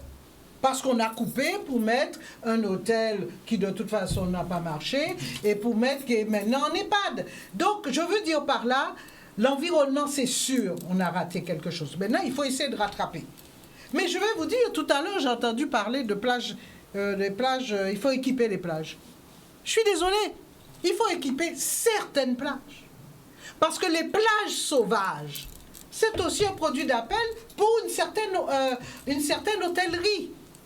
Et on oublie ça aussi. Quand on va dans des îles comme Nevis ou autres, qui ont choisi ou les gîtes ou l'hôtellerie de luxe, eh bien, les plages, elles sont immenses, elles sont magnifiques et elles sont sauvages. C'est-à-dire qu'il n'y a pas un équipement dessus.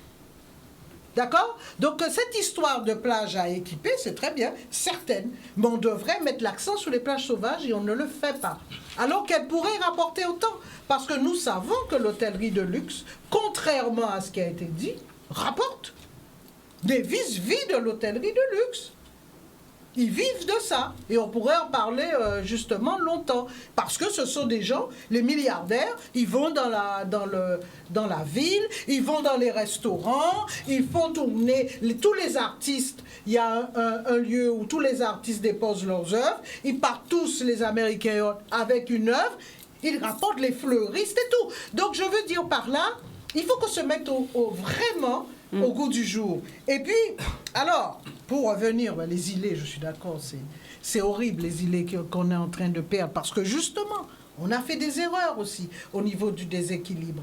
Mais je voudrais dire, toujours pour revenir sur cette question de sentiment de favoritisme ou pas, la fameuse ponte dont vient de parler M. le Président, la ponte de Tortue, le maire de Dé vient d'intervenir en disant, attention, vous attaquez Karakoli, mais qu'est-ce que vous faites de tous ces bateaux de plaisance qui mouillent de manière sauvage dans des herbiers, là où il y a des pontes de tortues? C'est ce que vient de dire Madame le maire, qui connaît quand même mieux que moi sa région. Elle dit, c'est bien gentil, on fait tout un tapage autour du Karakoli, alors qu'on laisse faire. Et elle dit, je suis débordée. Le maire de Dé dit, je suis débordé par tous ces bateaux de plaisance. Alors, moi, je pense que la ponte des tortues, effectivement, il faut respecter ça. Mais les tortues, jusqu'à preuve du contraire, en fait, je sais pas, j'ai rencontré quand même des gens qui s'occupent de ces questions-là. Il n'y a pas de ponte pendant toute l'année, quand même. Premièrement, mais j'ai entendu sur une émission française que quand les tortues pondent, il y en a une sur 10 000 qui arrive à la mer. Mais donc qui atteint l'âge adulte. Qui atteint l'âge adulte. C'est pas un débat. Non, qui arrive à la mer. Il n'y a pas longtemps que j'ai vu ça. Bon, mais non, mais je ne veux pas qu'on tombe dans. On va laisser un jeune. C'est pas. Non, je ne dis pas que. Attention, je ne dis pas que je suis contre. Je dis qu'on doit pouvoir s'organiser. Mais moi, j'ai fait ça. J'ai accompagné. Scientifiquement, donne la réponse. C'est tout. Il peut pas y avoir, il va donner la réponse. On explique que sur une ponte, il passe la parole. Sur une ponte d'une centaine de tortues, on t'explique que sur cette ponte-là, il n'y a que 10% des tortues qui atteindront l'âge adulte. Ah oui, ça c'est autre chose. Voilà ce qu'on explique. On explique où? Ici? Non, partout. Sur une ponte de 100 tortues, ils ont dû se tromper. Si on a 10%. Parce que moi, ils ont dû se tromper. J'ai vu un truc sous du côté. Mais moi, ce que j'expliquais tout à l'heure, c'est que si depuis la plage, elles sont toutes bouffées par les rongeurs, par les chiens et tout, au final, on a zéro tortue. Et le problème de la tortue, c'est quoi? Est-ce qu'on peut organiser? Non, mais j'explique. Non, mais il n'y a pas que les chiens. C'est pour ça que j'expliquais qu'on essaye. Il y a une chose qui est importante aujourd'hui, c'est cette prise en compte de l'environnement, mais de façon à géométrie variable. C'est-à-dire, vous avez des économies qui sont puissantes. Regardez les économies des bateaux de croisière. Pendant qu'on nous embête avec parfois le CO2 de nos véhicules, bien ils sont incapables, on le sait, de toucher à la richesse des compagnies de croisière. Qu'est-ce qui déverse le plus? Qu'est-ce qui fait plus de mal à l'environnement qu'un bateau de croisière de 8000 personnes? Mais personne ne peut toucher à ça parce que c'est au-dessus. C'est-à-dire, on va nous faire avaler ces contingences environnementales parce que c'est ce qui va nous faire comprendre les autres choses. Mais parallèlement, les véhicules, aujourd'hui, on entre une véritable aberration, nos fameux véhicules électriques là, dont on ne sait pas comment ils vont vieillir, comment ils vont vivre, parce qu'il faudra les revendre après. C'est-à-dire, vous savez qu'aujourd'hui, vous avez une voiture thermique. Après 10 ans, vous pouviez la refaire entièrement. Aujourd'hui, c'est terminé, ça. C'est plus personne n'en parle. On ne sait même pas comment on va revendre une voiture électrique après 5 ans. Avec des batteries qu'on aura du mal à détruire dans le monde. Voilà une aberration. Et vous voyez, mais on y va lentement, mais sûrement. Et attention, bientôt, il n'y aura pas de voiture thermique sur le marché. Donc, on est en plein dans... C'est une folie. une folie humaine qui fait que rien. À la limite, lorsque vous entendez les politiques parfois, vous vous demandez, mais qui les paye? Alors, Qui les paye? Puisque ce n'est pas normal. Moi, je dis, et il y a une chose, lorsqu'un homme a construit, parce que vous avez quand même une population, par le tortue, mais vous avez quand même plus de 50 000 jeunes qui sont. Vous avez un chômage énorme dans ce pays-là qu'on ne peut pas comparer. On dit que si c'était le même rapport sur le plan national, mais le pays, France, aurait explosé. Lorsque vous avez des personnes qui montent un commerce et qui font vivre un certain nombre de familles et qu'on peut encadrer ça, on peut trouver des solutions. Voilà, il faut Voilà, On on doit ne peut chercher pas une dire, solution. on ne peut pas, parce que faire Harry ça. a dit, je vous mets au défi, vous ne pouvez pas aller voir une banque aujourd'hui dire que j'ai un projet sur une plage, c'est pas vrai. Il va falloir vous prêter 1 euro parce que le projet, c'est très très Mais bien. bien sûr. Voilà. Donc qu'est-ce que vous allez faire en général? Vous allez beaucoup bosser pour faire un pécule pour pouvoir monter ça. Mais lorsque vous l'avez fait que dans une décision administrative, on vous dit mais il faut sortir de là, il faut disparaître, mais parfois vous avez 7, 8 personnes, 9 personnes qui dépendaient de vous, c'est quand même un crime. C'est quand même un crime. Donc après, parce que ça ne peut, en plus ce ne sont pas des choses qui arrivent comme ça, on voit lorsque c'est comme ça. S'il faut arrêter le processus, j'ai envie de dire que si on est humain, on le fait avant. Et on essaie d'encadrer, de dire à cette personne-là, non, tu ne vas pas te mettre là, alors, je vais passer parce que c'est complètement... le document. Je finis. Là, ce n'est pas possible. Par contre, on va t'aménager. On a choisi sur les plus de centaines de plages que vous êtes de la Guadeloupe, mais on va peut-être réserver une dizaine de plages, une quinzaine de plages pour l'activité économique. Et là, on va essayer de faire, se donner les moyens, comme je l'ai dit, voilà, de faire que les activités économiques se développent. Parce qu'on ne peut pas être sur une île sans considérer une activité économique du littoral. C'est juste pas possible. C'est pas possible. C'est incompatible avec l'existence d'une île même. Donc, lorsqu'on voit ça et que je vois la réponse, c'est le tout environnement, moi, ça me cause un problème. Et qui parle de tout Mais environnement. alors, Il y a un exemple très simple pour répondre à l'observation sur le parc national installe des mouillages écologiques. On a déjà installé 168 mouillages dans l'espace du parc national, toute la côte sous le vent, pour régler cette problématique. Le maire de Bouillante, et quand vous dites que les politiques ne réagissent pas, je suis obligé de m'inscrire en faux. Les politiques agissent. Par exemple, le maire de Bouillante vient de prendre un arrêté pour demander à ce que les bateaux qui jettent l'ancre aillent mouiller dans un lieu Le spécial. maire de Bouillante, c'est exceptionnel. Et non, il n'y a rien C'est un d'exceptionnel. Non. Tout Elle le a monde le compris fait. un certain nombre de choses, Non, donc elle fait... attends, Samuel, on se connaît. Le maire, Le maire de c'est Bouillante. Pas le maire de Bouillante, le maire De Bouillante, je te dis. Bouillante. Je parle de le maire de DE. Dernier point. Le maire de DE, voilà. Sur la problématique des bateaux de croisière qui polluent, il a tout à fait raison. Le Grand Port Maritime s'est engagé, puisque toutes les institutions, que ce soit l'aéroport de Pointe-à-Pitre, le Grand Port Maritime s'est engagé dans une politique de verdissement. Et on demande maintenant aux bateaux de croisière de rentrer dans une démarche environnementale. Donc, pas autant de pollution. Donc, les choses évoluent. Ça ne vient pas aussi vite qu'on le souhaite, mais ça évolue pour rester toujours dans l'équilibre du développement durable, c'est-à-dire l'équilibre entre l'économie, le social et l'environnement. Et donc, on ne peut pas dire qu'il ne va pas y avoir d'activité économique. C'est pas ça. Le développement durable, c'est de permettre qu'il y ait des activités économiques, mais qui respectent l'environnement. Et c'est pourquoi, par exemple, je prends toujours l'exemple du parc national avec des exemples concrets. Nous avons ce qu'on appelle des marqués esprit parc national. En ce moment se tient en Guadeloupe, et je vous invite, toi, peut-être en tant qu'élu, à venir au conseil départemental vendredi, des réserves mondiales de biosphère, des réserves françaises de biosphère, une reconnaissance de l'UNESCO, qui a pour objectif, c'est de permettre à l'homme de vivre, de se développer, d'évoluer avec la nature. Et nous avons 16 réserves de biosphère en France. Ils sont là. Et hier, on discutait encore à Pointe-Noire, avec un travail important avec les scolaires, et des jeunes sont en train de monter dans l'entreprise, en Guadeloupe, qui respectent l'environnement. Et ils se disent qu'avec la nature, on peut faire de l'économie. Ça s'appelle l'économie bleue ou l'économie verte, ce que développe de plus en plus. C'est pas je connais, c'est la réalité de dire les choses. Et à un moment donné, moi j'entends des choses comme ça, mais il faut qu'on soit honnête dans notre raisonnement. Et il ne faut pas taire la vérité. Il faut dire toutes les vérités. Il faut dire toutes les vérités. Je comprends, Laurent. Tu vois, juste pour finir, pour vous dire, ce n'est pas une leçon de morale, mais pour vous dire qu'on est sur un territoire restreint, 1600 km², où vous avez toutes sortes d'intérêts. Et quand je vous ai dit tout à l'heure, tenons compte du tourisme pour savoir comment nous devons gérer notre territoire. Dans toutes les îles que Maître Chevrier a citées tout à l'heure, il y a du tourisme mais limité. Nous, on est sur un tourisme de masse, qui n'est pas la même chose que ce que... Oui, alors à ce moment-là, faisons en sorte que nous, Guadeloupéens, nous donnions les outils pour faire en sorte qu'avec nos activités économiques, on puisse préserver. Voilà. Non, mais ça, c'est un débat. Non, mais laissez-moi venir au raisonnement. Non, mais c'est pas venu du ciel. Vous demandez dans un débat qu'il y ait des actions concrètes. Je vous explique des actions concrètes et à chaque fois, vous prenez l'échappatoire de la polémique politicienne. Ça ne m'intéresse pas, la polémique. Moi, la polémique politicienne, ça ne m'intéresse pas. Moi, je veux qu'on soit la polémique politicienne, ça ne m'intéresse pas. Ce que je veux, c'est que nous soyons concrets. Maître Chevrier a dit tout à l'heure, il y a eu beaucoup d'erreurs dans le passé. Oui, il y a eu des erreurs. Maintenant, on construit. On construit avec la jeunesse guadeloupéenne, avec ce jeune qui vous dit, moi, je développe mon activité économique, que je ne connais pas. Je développe mon activité économique, mais je respecte l'environnement et je me donne la possibilité de m'informer, un, sur l'évolution des choses, et deux, sur les contraintes qu'on a pour pouvoir développer une activité. On gagne beaucoup d'argent avec l'environnement et la nature. On peut gagner beaucoup d'argent, mais ça, il faut l'accepter.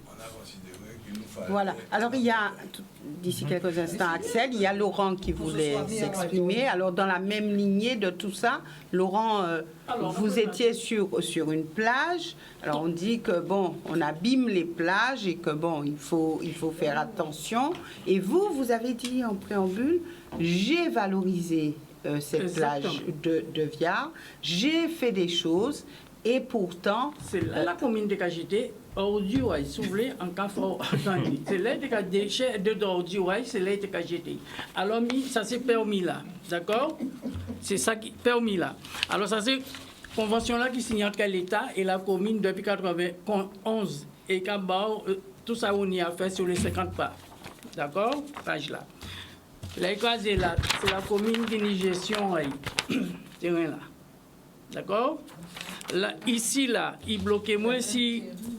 La commune ni là à 58 là, c'était la commune ni gestion là et c'est le conservatoire littoral. Et la commune ni 89 là, Mimi.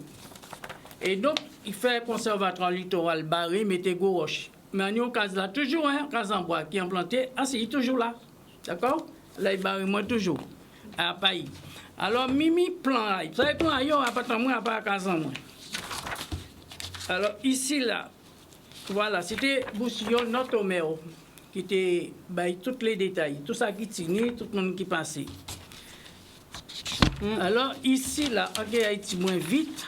Alors ici, là, c'est comme ça, ça dit en vierge. Comment? L'emporto a saigné, mais c'est comme ça, il était. Quoi, ouais? Ouais, tout pointillé vers là. Alors, M. Losba, à présent, vini, là, il a saigné, il a cogné là. C'est ici, là, ça l'a été à 58 là. Ici, là, c'est la Casambois là, sur 89 là. Ici, là, à 435, mais pas ni ça là, sur chercher. Comme il y a assaini, là, qui met géomètre, il met 435 suppléments à la commune. D'accord? Et ici, là, 435, là, c'est là que je mets des conteneurs, là. À 435, là, il était pas moins. C'est du verbal, qui a été pas moins. Peut-être il m'a mis, puis il est quasi. Et là, qui a débattu avec eux, ces jours-là, là, pourtant, là, il y a que ce papier, là. Alors, j'envoie, c'est commune bâtiment. Et à part ça seulement, si vous avez mon bizin, n'importe qui Guadeloupéen, ça va intéresser moi, des enfants ici ça. Comment? Ou pas vrai ou commencer l'activité là? Mais non, ou pas vrai si vous êtes plus fatigué que moi, puis gangui. Ou pas vrai ça? Hein? Alors, moi, je dis bien, il y a un cas, on a adjoint, il dit moi comme ça, que mais là, que prend en haut et que bas en bas. Mais c'est une méchanceté. Vous savez, on n'a pas envie de faire guerre avec les gens. On peut dire comme ça. Et comme c'est les gens qui ont depuis 97, c'est les gens qui sont, par exemple, ou pas quand aille, et va chercher, oh là, ou quand aille, oh là, ti moun là, qui côté, ça nous a dangereux. On peut pas comprendre. Donc, on dit à présent, ou pas envie de commencer à activité là. Donc, à présent. Il voit l'os, casa, il dit, prends ça. On dit l'os, prends.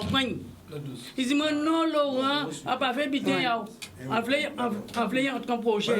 Donc, de toute façon... question. Ouais. Bon, il y a crasé bitin là en 2018. 2018. Jodla, Kainila. Eh bien, il était non projet. Il était non projet, mais vu que, écoute bien, Ouais. là, il a crasé ça. Il a crasé ça. Là, il a crasé... Attends, là, il a crasé ça. Alors, il a crasé ça, tout le monde pas au courant. Ni la presse, ni les réseaux sociaux. Alors, là, demain à présent, alors, qui a battu quand il a débattu avec eux, pas crasé, il a négocié. Alors, au final, le compte, il faut qu'il y ait un bon compagnon de tête. Alors, l'un des nous va rechimer et la voix baille. Et là, la voix baille nous va rechimer. Alors, là, vient pas te rentrer, là, croiser ça. Capitaine Navini, vous ne pouvez pas entrer. On dit permis. Il m'a dit, bon, vous avez un permis, mais on va vous dédommager, mais il y a un projet là, vous allez entrer là-dedans. Alors, Mais lui-même, attends, avant ça, il déjà Laurent, dit, oui. de toute façon, sur cette affaire, c'est vrai qu'il faudrait qu'on ait les deux sons de cloche. Voilà, Qu'on puisse savoir, parce que le seul son de cloche ne nous mènera pas sur la véracité des choses, etc. Zéro papier. Zéro papier. On va mettre tout tourné. Comment moi, je fais? Donc dire des choses, accuser les choses. Parce que l'intérêt, Laurent, l'intérêt d'une telle émission, c'est de comprendre par rapport au littoral ce qui se passe réellement. Et puis voilà. Laurent, non, nous n'aurons pas le temps de prendre un autre cas. C'est vraiment comprendre le littoral, l'occupation du littoral, ce qui se passe et avancer sur ce dossier. L'intérêt de l'émission, ce n'est pas d'accuser tel ou tel, mais de comprendre réellement ce qui se passe en termes d'occupation du littoral.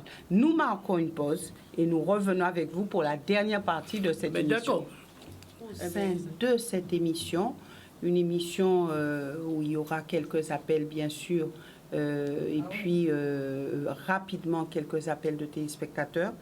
Et nous reviendrons peut-être sur un deuxième volet, on verra, de cette émission pour essayer d'avancer sur le sujet du littoral. Vous avez été nombreux à aussi demander un autre volet sur les terres de Guadeloupe, mais nous avons eu 2 volets sur ce sujet et peut-être que nous aurons sur celui-là un deuxième volet. Nous verrons ce qu'il en est.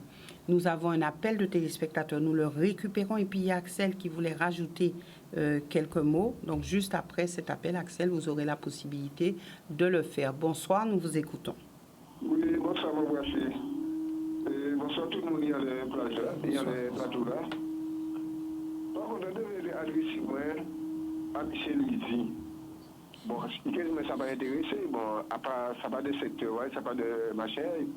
Maintenant, ça va la couler, c'est François. Est-ce que les 50 pages géométriques respectent vraiment? Alors, on a des cases, d'accord, y conçu là. On ne peut pas passer là, on ne peut pas passer là. Parce que sinon, pour tout cas, ici, son homme est là, moi, quand je fais l'escalier, il y a l'escalier là. Et non seulement l'escalier, ce n'est pas quelque cas responsable, il y a bien sûr au moins 500 mètres. OK?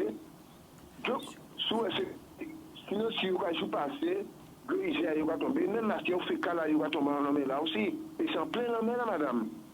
Si vous avez crié des sables, bon, c'est en termes de mon chef, vous dites qu'on raconte quoi, bon, effectivement, c'est pas la détériorer.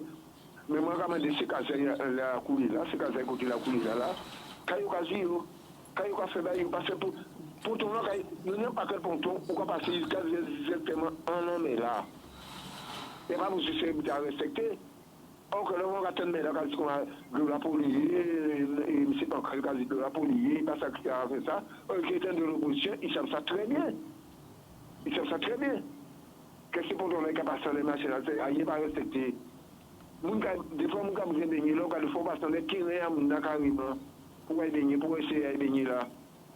Alors, moi, je me demande vraiment, est-ce que vraiment la Guadeloupe, parce que François, surtout, ça respecte vraiment même. Parce que quand je dis que je vais enseigner, c'est bien pour tous les amis, je ne peux pas déloger ces gens-là. Mais quand c'est une des lois, il dit que ça, carrément. Alors moi, j'ai bien vu ça. Moi, j'ai bien vu, quand je suis M. Luigi ou bien M. Ancelade, bon, essayer éclairez-moi ça même. Parce que moi, pour un place conservatoire à la coulée, en gros de ma famille, moi, t'es caille. Après, on ne peut pas passer là. On ne peut pas passer, pas de permis, pas de droit passer là même. Et on va passer là, tout le monde connaît la coulée là, tout le monde plateau là, on connaît la coulée, même vous me brassez. Vous êtes là la coulée. Alors, moi, quand je suis quelqu'un qui n'a pas de bon respect pour ces plages à présent, c'est moi qui a fait ça, il ouvre les plages. Il a le gars où il a posé le gars de ciment bleu, il a envoyé, il a vu souvent, il doit passer, il a vu bleu, il a fait coucher chasser. Bon, alors moi, je vais avec l'éclairage de ça, parce que j'ai toujours passé la coulée, et je l'avoue.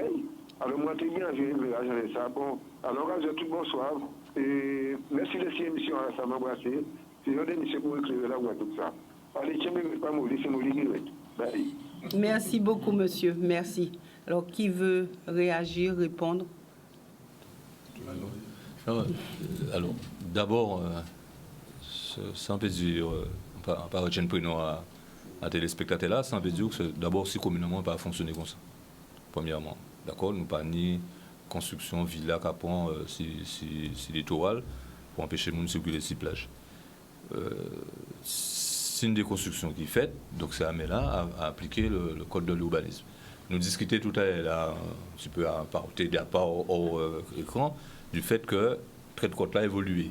Là, tennis 50 pas géométrique, je dis là, l'homme est là rentré. Mais si l'homme est là pas rentré, il faut laisser le droit à tout Guadeloupéen d'accéder à la plage. Et donc ça se développe.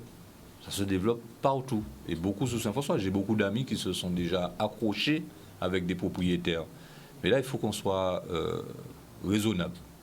Et que les gens qui font ces propriétés doivent se poser la question. S'ils sont en droit, parce qu'il y a des personnes qui ont eu le temps d'acheter à l'époque, sous les 50 pas du roi, il y a des gens qui ont acheté. Maintenant, il faut se dire que demain, on a, pour pouvoir enlever une maison sur le littoral, l'écraser, si ce n'est pas sur les 50 pas géométriques, il y a deux conditions qui sont réunies. Il faut que ça constitue une zone de menace grave pour les vies humaines. Deux conditions. Un risque par rapport à l'inondation et un risque par rapport à la submersion marine. Si les deux conditions sont réunies, et c'est le travail que nous sommes en train de faire actuellement, on est obligé de demander aux personnes d'évacuer, de détruire la maison. Mais les maisons qui sont construites là, si demain le maire demande la destruction de ces maisons, il faut dédommager les gens. Et si on n'est pas dans une situation de menace grave sur les vies humaines, on ne peut pas bénéficier des dispositions du fonds Barnier qui permet d'indemniser les gens.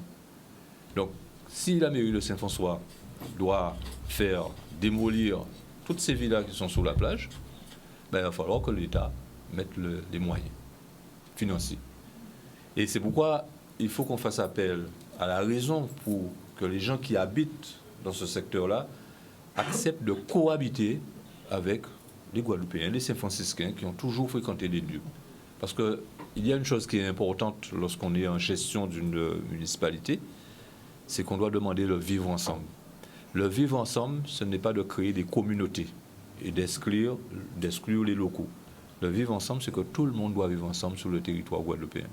À la limite même, laisser une petite servitude le long de la propriété pour permettre à chacun, tout un chacun, Guadeloupéen comme visiteur, d'accéder à une zone de baignade. Parce que c'est une tradition en Guadeloupe, la baignade.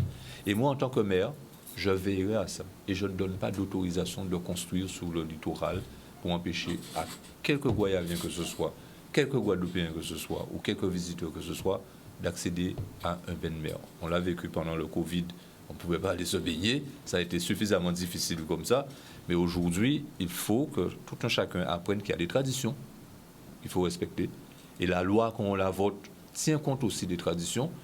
Il faut apprendre à le vivre ensemble, et il faut qu'on accepte de partager cette nature. Tout le monde a le droit. Et en plus, qu'on voyait sous Saint-François, les plages sont... La mer, elle est magnifique. Turquoise, comme le disait tout à l'heure Maître Evita Chevry. Donc, il faut partager. Et donc, c'est un appel à la raison que je lance. Au-delà du droit qui, de toutes les façons, va s'appliquer à un moment donné. Donc, il va falloir faire un inventaire, voir qui a empiété sur un domaine qui n'était pas un domaine privé, et ensuite prendre des dispositions qui s'imposent. Et là, il faut faire confiance à la justice. j'espère, avec les avocats, comme M. Chevry, va réagir. Mais en attendant, apprenons à vivre ensemble, et c'est un message que je lance à toutes celles et tous ceux qui ont souhaité venir habiter chez nous. Le vivre ensemble, c'est ce qui permet d'avoir la paix sociale. Nous avons un autre appel, mais Axel va s'exprimer quelques instants. Rapidement, Axel. Donc, juste pour soulever, tout à l'heure, on a abordé rapidement la thème du chlordécone. Mais la chlordécone, ce n'est pas un problème il y a combien d'années, c'est un problème qui est encore d'actualité, puisqu'on parle toujours du chlordécone, mais il y a plein d'autres produits qui sont actuellement en vente libre dans plusieurs magasins et qui sont tout aussi nocifs que le chlordécone pour les milieux aquatiques et les autres milieux. Et ces produits-là, ils sont tous les jours achetés et utilisés par la population. Donc c'est bien qu'on rejette la faute sur le tourisme, mais nous aussi, on a notre part de tort. On nous vend des produits. Lorsqu'on met 2 produits dans un rayon, il y a le produit bio, on te dit qu'il n'y aura aucun impact sur l'écosystème, et le produit que tu sais qu'il y a une tête de mort et plein de dessins dessus, une tête de mort avec un poisson, etc. dessus. Et ce produit-là, comme tu sais qu'il est plus efficace, tu continues à l'utiliser, alors que tu sais que tu habites à proximité d'un cours d'eau et que de toute façon, on vit sur une île. Donc dès qu'il pleut, avec le nombre de rivières qu'on a sur l'île, tous les déchets, on sait qu'ils sont ramenés au niveau du littoral, donc dans nos mers. Et pourtant, tous ces produits, tous les jours, nous, on les utilise parce que ce produit-là, il est plus efficace que celui-là. Donc, je vais continuer à empoisonner. Tant que je ne suis pas malade, qu'il continue à avoir du poisson, c'est pas grave, le poisson, il est en bon état. Non, un poisson, même s'il est malade, il peut continuer à être en vie. Mais ce poisson-là, nous, lorsqu'on va le consommer, on va accumuler tout le poison qu'on a donné au poisson. Et c'est là où nous, on va commencer à avoir des problèmes. C'est pour ça que lorsqu'on parle de développement durable, il faut d'abord respecter la nature pour pouvoir exploiter la nature. Parce que c'est bien de l'exploiter, mais c'est comme votre jardin. Si vous exploitez le jardin et que jamais vous lui laissez une pause, jamais on lui laisse se ressourcer, au bout d'un moment, il n'y a plus rien. La nature, ce n'est pas des ressources indéfinies, illimitées. C'est des ressources qui doivent être utilisées, mais utilisées d'une manière à ce qu'on puisse parler du développement durable. Le développement durable passe par la préservation. S'il n'y a pas de préservation, il n'y a pas de développement durable. On dit qu'on va augmenter le taux de touristes qui va fréquenter notre île. Mais lorsqu'on augmente le taux de touristes, est-ce qu'on a pensé à sensibiliser ces touristes déjà dans l'avion? Non. Aucun de ces touristes n'est sensibilisé dans l'avion. Donc on se tourne vers un tourisme de masse qui n'est pas sensibilisé, qui va venir sur le territoire, aller partout, à droite, à gauche, sans qu'on leur dise « Ah, dans la rivière, il faut éviter l'utilisation de la crème solaire, il ne faut pas nourrir les poissons avec le pain dans la rivière, il ne faut pas donner du sucre aux oiseaux, ça les rend diabétiques. » Tous ces gestes-là, s'il n'y a personne pour les sensibiliser, ça ne va pas, hop, ils vont descendre dans l'avion et ça va rentrer tout seul dans leur tête. Donc c'est pour ça que c'est à nous de préserver notre écosystème. Nous partons du côté du téléphone. Bonsoir, nous vous écoutons. Bonsoir, madame. Bonsoir. Oui, bonsoir. Je vous félicite de votre émission. Ça permet aux Guadeloupéens quand même de parler des problèmes majeurs qui sont actuellement dans notre pays. Mais je pense que les problèmes seront résolus dans notre pays quand la Guadeloupe accédera au moins à l'autonomie et à l'indépendance. Parce qu'il y a une chose, j'entends le maire, j'ai entendu le jeune homme, M. Axel, j'ai entendu Harry. Pour répondre à Harry, je vais lui dire, la personne qu'il a arrêtée en mer ou qu'il a convoquée, avant de l'arrêter pour un morceau de peau de comment vous appelez ça, de melon de melon. Les Guadeloupéens ou les Martiniquais qui ont été empoisonnés, la mer qui a été empoisonnée, les rizières qui ont été empoisonnés, les poissons même qui ont été empoisonnés, les crustacés qui sont empoisonnés. Je pense que ce monsieur, on y est fait de s'intéresser à ce qu'on appelle le crime organisé par les politiciens guadeloupéens et l'État français sur notre territoire. Deuxième chose, pour répondre à Axel, je dois lui dire qu'il a posé une question, enfin, il a parlé du problème de la mer, mais il faut savoir que le sable qui a été pompé en Guadeloupe pendant de longues années et qui servait à la fabrication des airs dans l'industrie française, aucun Guadeloupéen n'était au courant. Et je pense qu'il y en a beaucoup qui ne sont pas au courant. Donc, aujourd'hui, dans cette partie de la mer de la Guadeloupe, il y a presque plus d'12 mers, mais c'est à la suite de ça. Bon, monsieur, comment il s'appelle, le maire, monsieur lui, le problème, je vous pose une question aujourd'hui. Parce que je m'aperçois que dans notre pays, on fait la guerre aux Guadeloupéens. Et le système colonialiste qui est en France, il est là pour ça et il a senti la pression sur les Guadeloupéens. Je m'explique. Comment vous, en tant que maire écologie, vous, aujourd'hui, aux affaires en Guadeloupe, vous tolérez, ainsi que vos amis, que derrière, vous saviez, derrière Jarry, il y a des îlots, des îles.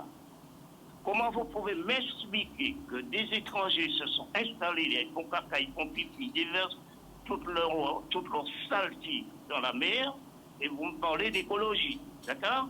Bon, maintenant, en ce qui concerne le tourisme en Guadeloupe, le tourisme n'amène absolument rien en Guadeloupe aujourd'hui, d'accord? Parce que les vrais projets touristiques qui auraient dû être mis en place depuis des années en Guadeloupe, ils n'ont jamais été faits. Parce que le tourisme, c'est les communes qui devraient pouvoir profiter. Aujourd'hui, vous avez des multinationales, les mêmes, qui ont la même mise sur les richesses de la Guadeloupe, qui installent des hôtels à droite à gauche, hein, et qui se remplissent leurs poches. Déjà, quand ces gens viennent en Guadeloupe, ils louent des voitures dans la main de ces gens-là, d'accord? Au même titre qu'on a détruit des centaines, des dizaines d'hectares, hein, en Guadeloupe pour mettre des villas pour des riches qui n'habitent même pas la Guadeloupe et qui ont leur réseau, d'accord? Qui ont des villas de 5-6 pièces avec piscine, qui louent pour leurs amis, d'accord? Donc maintenant, il faut que vous sachiez que le peuple guadeloupéen, un jour, c'est le pouvoir qu'on va prendre le pays. Parce que ça ne va pas, parce que la Guadeloupe n'est pas dirigée par des hommes politiques, mais par des pantins de la France, d'accord? Et ça m'emmerde de voir que le pays, depuis des années qu'il est dans cette souffrance, et ça continue. Alors, vous avez parlé aussi de vivre ensemble. Je dois vous dire, moi j'ai vécu en France. Le vivre ensemble n'existe pas, monsieur. Il n'existe pas, d'accord? D'autre part, je dois vous dire aussi, j'ai visité la France, j'ai visité des pays étrangers. Il y a questionné cette forme de tourisme qui ne rapporte rien à la Guadeloupe. Prenons le cas de Pointe-à-Pitre qui devait être une grande ville touristique. Prenons les communes qui devaient développer avec des infrastructures pour recevoir des touristes. Parce que je vais vous dire, si vous allez en fibre, eh bien, vous verrez que tous ceux qui sont des chefs d'entreprise dans le bâtiment, ils gagnent bien leur vie, la population gagne bien leur vie, parce que les maisons qui sont construites sur Cannes, sur Antibes, eh bien, ce sont des Français qui achètent 2-3 studios, qui vont acheter une 3 pièces, 4 pièces, et qui louent pour les touristes. Et l'argent irait dans leur pays, dans la main, dans la poche de leur communauté. Donc, en Guadeloupe, aujourd'hui, c'est même pas la peine. Nous avions une forme de tourisme qui apporte strictement ou rien à l'économie guadeloupéenne, au même titre que je vais vous dire. Quand vous prenez une zone comme Jarry aujourd'hui, qu'est-ce que ça rapporte à la Guadeloupe? J'aimerais que vous me dites. Merci, monsieur. Quand vous voyez les hectares de terre qui ont été détruits pour implanter des entreprises qui ne rapportent rien aux Guadeloupéens, parce que toutes les richesses de l'impôt, des taxes, eh bien, ça sert à la France, ça ne sert pas au développement de la Guadeloupe. Voilà là où on est. Et j'en ai beaucoup à vous dire, mais je ne vais pas garder l'antenne plus que ça. Et je suis choqué et outré de voir que nous sommes encore à cet stade-là, alors que nous avions des hommes et des femmes qui sont capables de faire dans le pays. Merci, monsieur. Merci, monsieur. Voilà qui veut réagir. Et puis, ce sera le dernier appel, puisqu'il nous faut faire un tour de table et puis pouvoir aborder la question atout ou danger. Donc, ça sera à partir du tour de table. Alors, je voudrais réagir, c'est parce que quand monsieur a parlé de politique, je m'a regardé. Moi, je ne me sens pas concerné par ce discours-là. Et je le dis publiquement, je ne me sens pas concerné du tout par ce discours-là parce que je sais comment je fonctionne. D'accord ? Il ne faut pas faire l'amalgame. Et lorsque je parlais de vivre ensemble, je parle de vivre ensemble en Guadeloupe. J'ai voyagé dans tous les pays. À un moment donné, il faut que nous soyons autochtones dans le territoire. Autochtone ne veut pas dire avoir la couleur de peau noire.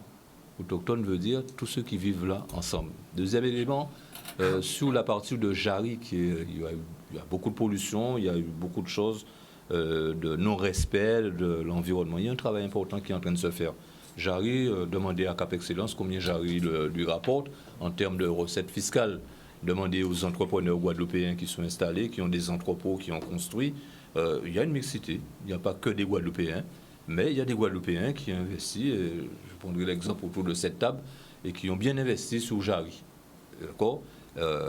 Donc, je ne peux pas laisser tout le temps faire quoi ou dire ou entendre que les Guadeloupéens ne font rien. Moi, j'ai beaucoup de foi dans mon pays. J'ai fait mes études en métropole, je suis rentré ici parce que je sais que la Guadeloupe va réussir. D'accord? On a eu des handicaps, mais on avance. Il faut qu'on avance et qu'on croit dans notre pays. Ah oui, il faut croire en la Guadeloupe. Et moi, j'y crois. Maintenant, il y a des atteintes à l'environnement. Il y a un travail qui est fait. Il y a beaucoup d'entreprises qui ont reçu des amendes sur Jarry. Il y a des personnes qui voulaient mettre des pontons de l'autre côté, dans le petit cul de Sac-Marin. On leur a donné des interdictions. Il y a des gens qui avaient eu des autorisations verbales de pouvoir faire des chemins sur l'espace naturel. Et le Conservatoire du littoral est en train de travailler avec la mairie de Baie-Mahault. D'accord? Il y a un grand plan Jarry, maintenant, pour revenir à un Jarry un peu plus vert. Pourquoi? Parce que les pollutions qu'il y a sur la mangrove ont des conséquences graves. Il ne faut pas oublier que la mangrove, c'est une nurserie. C'est là où les poissons viennent se reproduire. Il ne faut pas oublier que la mangrove, c'est un excellent rempart contre le tsunami. Il ne faut pas oublier que la mangrove, avec les forêts marécageuses, sont de vraies zones de rétention d'eau. Quand on détruit la mangrove, on aura forcément des inondations. Quand on porte atteinte à l'environnement, on aura forcément toutes les conséquences que vous avez vues avec la pluie exceptionnelle de Fiona que nous avons vécue en septembre dernier. Et donc, je dis que les maires agissent. La maire de Baie-Mahault, en ce moment, un vrai projet de développement durable, et nous l'accompagnons avec le Parc national dans le cadre de notre charte pour faire en sorte qu'on puisse... les erreurs, vous l'avez dit, ont été commises, mais on ne va pas vivre sous des erreurs qui ont été commises. Il faut renverser les choses et faire en sorte que demain, ça ne soit pas irréversible. La perte de biodiversité, la perte de la nature ne doit pas être irréversible. Et chaque geste compte. C'est pourquoi nous associons les acteurs économiques, qui sont des pollueurs, comme les particuliers sont des pollueurs, mais qui sont aussi de vrais ambassadeurs pour l'environnement. C'est pourquoi nous travaillons avec les chasseurs, qui nous donnent beaucoup d'informations sur la biodiversité, qui savent à quel moment ne pas chasser tel ou tel type d'oiseau. C'est pourquoi nous travaillons avec les marins pêcheurs. Donc tout le monde a un rôle à jouer dans cet écosystème, dans ces écosystèmes guadeloupéens. Et il faut garder la foi en la Guadeloupe. Et ne pas toujours dire que les élus n'ont pas fait, les élus n'ont pas fait. Nous sommes, demain, j'ai entendu parler, peut-être que c'est l'indépendance qui fera que, l'indépendance fera en sorte qu'on puisse établir des lois que nous allons appliquer pour protéger notre territoire. Et peut-être que là, ça sera encore plus dur, parce qu'on prendra conscience à un moment donné qu'on ne pourra pas bénéficier de l'apport scientifique, de l'apport financier et de l'ingénierie de pays comme la France ou de l'Europe. Aujourd'hui, on bénéficie de beaucoup d'avancées. Et sur bon nombre de domaines, j'ai entendu Laurent tout à l'heure, à un moment donné, lorsque vous montez un projet, n'hésitez pas, au-delà du CESR, à avoir l'avis d'un conseil scientifique, Samuel Damo. Au Parc national, nous avons un conseil d'administration qui prend les décisions, mais nous avons à côté, pour avis, un conseil économique social, et nous avons aussi un conseil scientifique. Et là, c'est très important parce qu'on ne laisse pas parler suffisamment les scientifiques, on ne tient pas suffisamment compte des travaux des scientifiques lorsque nous prenons des décisions, que ce soit des décisions venant des pouvoirs publics ou des décisions venant des pouvoirs privés, c'est-à-dire des acteurs économiques. Tenons compte de l'aspect scientifique des choses, parce que les scientifiques nous préviennent énormément de choses, énormément. Et j'ai vu le rapport de Christophe Watcher, il a bien fait en parlant des plages, et la région a défini le projet Océan, mais pas pour toutes les plages, mais pour y aller progressivement, et en tenant compte d'un aménagement, d'un équipement durable. C'est la volonté qu'Arichalus avait manifestée lorsqu'il a lancé le projet Océan, parce qu'il y a derrière des scientifiques aussi qui donnent des informations. Merci Ferdi Louisi. Juste une petite parenthèse. Juste une petite parenthèse. Je prends au mot le président de l'ONF. Est-ce que l'ONF, parce qu'il n'existe pas... président de l'ONF. Du Parc national. Est-ce que... oui, j'ai fait l'amalgame. Il existe des pollutions. Et est-ce qu'on tient compte de la pollution visuelle? Parce que c'est ce qui aussi met à mal. C'est la pollution visuelle, fait énormément de mal au pays. Rêver d'une Guadeloupe sans les 4x3 que vous voyez partout là, parce que là aussi il y a des études qui ont été faites pour ça. Ce n'est pas normal aussi que dans ce pays-là, les services de l'État ne s'attaquent pas à cette problématique-là. Donc merci.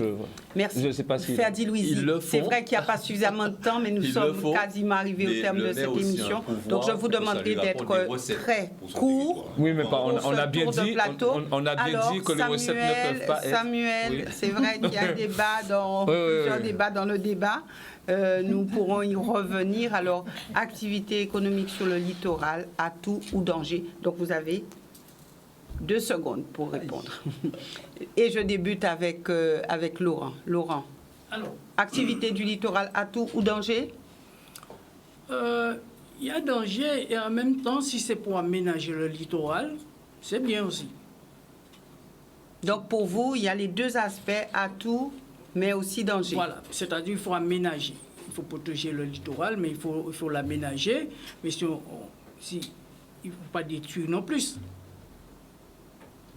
C'est ça. Il faut préserver. Il faut préserver. Axel. Bien, c'est clair que oui, c'est un atout, puisque d'avoir un littoral comme le nôtre, c'est une richesse qui permet d'attirer de partout dans le monde. Mais après, mal exploiter le littoral, ça peut être très, très dangereux pour nous, surtout en sachant qu'on est sur une île, et ça peut avoir des répercussions qui après, ça sera trop tard pour dire stop. Ça sera trop tard pour dire que c'est trop tard. Une fois que les dégâts ils sont faits, il y a certains dégâts qui sont réparables, il y a certains dégâts qui ne seront pas réparables. Et certains dégâts ont déjà été commis et ne pourront pas être réparés. Donc c'est à nous maintenant d'agir intelligemment et de savoir qu'est-ce qu'on veut. Parce qu'on parle de développement durable, de qu'est-ce qu'on laisse aux jeunes, qu'est-ce qu'on laisse pour le futur. C'est maintenant qu'on doit réfléchir à comment on agit, comment on développe. Merci Axel. Ferdi Louisi. Moi, c'est un atout. Mais en fait, ce qu'il ne faut surtout pas faire, c'est que cet atout devienne un danger. Voilà, donc il faut aménager le littoral dans le sens d'un développement durable. Je rejoins Laurent, ce qu'il a dit tout à l'heure, préservation, et Axel également. Donc il n'y a pas d'antagonisme entre l'activité économique et la nature. Et donc c'est un atout. Merci. Evita. Eh bien, il faut surtout qu'on regarde toujours ce qui se passe à côté, chez le voisin, pour voir si on peut... Il y a des mesures qu'on peut appliquer pour nous. Parce qu'on n'est pas seul au monde. Et en France même, d'ailleurs, il y a eu des régions où on a pris des mesures spéciales en matière de protection du littoral, et il y a longtemps, d'abord. Donc, je pense que quand j'ai dit tout à l'heure qu'on avait fait beaucoup d'erreurs, il n'est pas question, effectivement, de se mettre à pleurer et de penser qu'au passé, mais se dire, il faut qu'on prenne conscience qu'on fait des erreurs et que ça peut avoir des conséquences parce que, justement, nous avons en plus un tout petit pays. Alors, j'ai entendu tout à l'heure la dernière intervention téléphonique, monsieur qui dit, effectivement, est-ce que dans un système d'autonomie ou d'indépendance, ça pourrait être la solution? Je lui dis, pour que ce soit la solution, il faudrait d'abord qu'effectivement, nous soyons tous imprégnés de cette volonté écologique. Et là, donc, il y a un énorme travail à faire de communication et de prise de conscience de l'intérêt, justement, de la protection de l'environnement, des sites de ce pays-là. Parce que les erreurs qui ont été commises la plupart du temps en Guadeloupe, malheureusement, ont été commises par des locaux, par des Guadeloupéens. Donc c'est ça qui me paraît important. Et le parc national, évidemment, a un rôle énorme à jouer. Mais je lui dirais que la fameuse route de la Soufrière, là, ça fait des années qu'on attend qu'elle soit réparée. Elle sera pas... Plus de voitures. Merci. Ah non. Mais de navette. De navette. Téléphérique. Bon, alors là... Alors, nous n'ouvrirons pas cette parenthèse. Oui. Il sait que je dis... Nous sommes arrivés au terme de cette émission. Anti-téléphérique. Qu'est-ce qu'il est embêtant, ce Sam, alors? Harry. Atout, danger? Mais le littoral est un atout, un danger en fonction de ce qu'on veut en faire. Parce que finalement, moi, ce qui m'inquiète, et là, je me suis mis dans une position radicale en face du radicalisme, parce que mon problème, il est là. Je n'aime pas qu'on m'enferme dans un truc et qu'on me fasse aller dans une seule direction pendant que le monde évolue autrement. Et jusqu'à présent, c'est ce qu'on m'a fait tout le temps. Et on continue à me piéger dans ça. Je veux bien préserver la Guadeloupe, c'est mon territoire, je veux bien le préserver. On n'est pas là pour le... On a déjà beaucoup de risques, on est risques sismiques, tout ce qu'on veut. Mais je veux bien. Mais le monsieur qui a parlé, bon, mais j'ai des problèmes sérieux à résoudre en Guadeloupe. Très sérieux. Et dans ma hiérarchie des problèmes, je regrette de le dire, s'il est vrai que je suis sensible, vous savez, quand j'entendais le réchauffement climatique, je dis voilà, les gens ils parlent, on est dans un dérèglement climatique, on parle de réchauffement climatique, tout le naïf qui entend, quand il entend que le froid augmente et qu'il fait beaucoup plus froid en hiver, il dit mais on va nous la noucaille. Bon, eh bien moi, mon problème, il faut hiérarchiser. Moi, j'ai hiérarchisé pour moi mes soucis. Et j'ai le malheur de me positionner en Guadeloupéen avec les priorités. Et je ne vous cacherai pas que mes priorités aujourd'hui, c'est que je pense que la Guadeloupe va exister et que le littoral ne va pas le bouffer si vite, mais je ne suis pas sûr que le Guadeloupéen va exister longtemps. Nous acceptons le principe que bon, ben, ça finira comme ça finira. Sinon, il faut lui donner les moyens économiques. Or, je vais vous dire, et je finirai sur ça, moi, après 40 ans de vie économique, je considère que c'est là où l'attaque est radicale et on ne fait pas le poids. Et je conclurai en disant, je regrette une seule chose aujourd'hui, c'est de ne pas être ultra riche, parce que je reçois tout le temps des appels de gens qui ont besoin d'anciens projets, qui ont besoin de fric, qui ont besoin de coups de main, de ceci, de cela. Et je me dis, putain, mais c'est un truc à blague. Moi, je ne me pensais même pas que le devoir que j'avais, c'était d'être riche. Et je ne suis pas riche.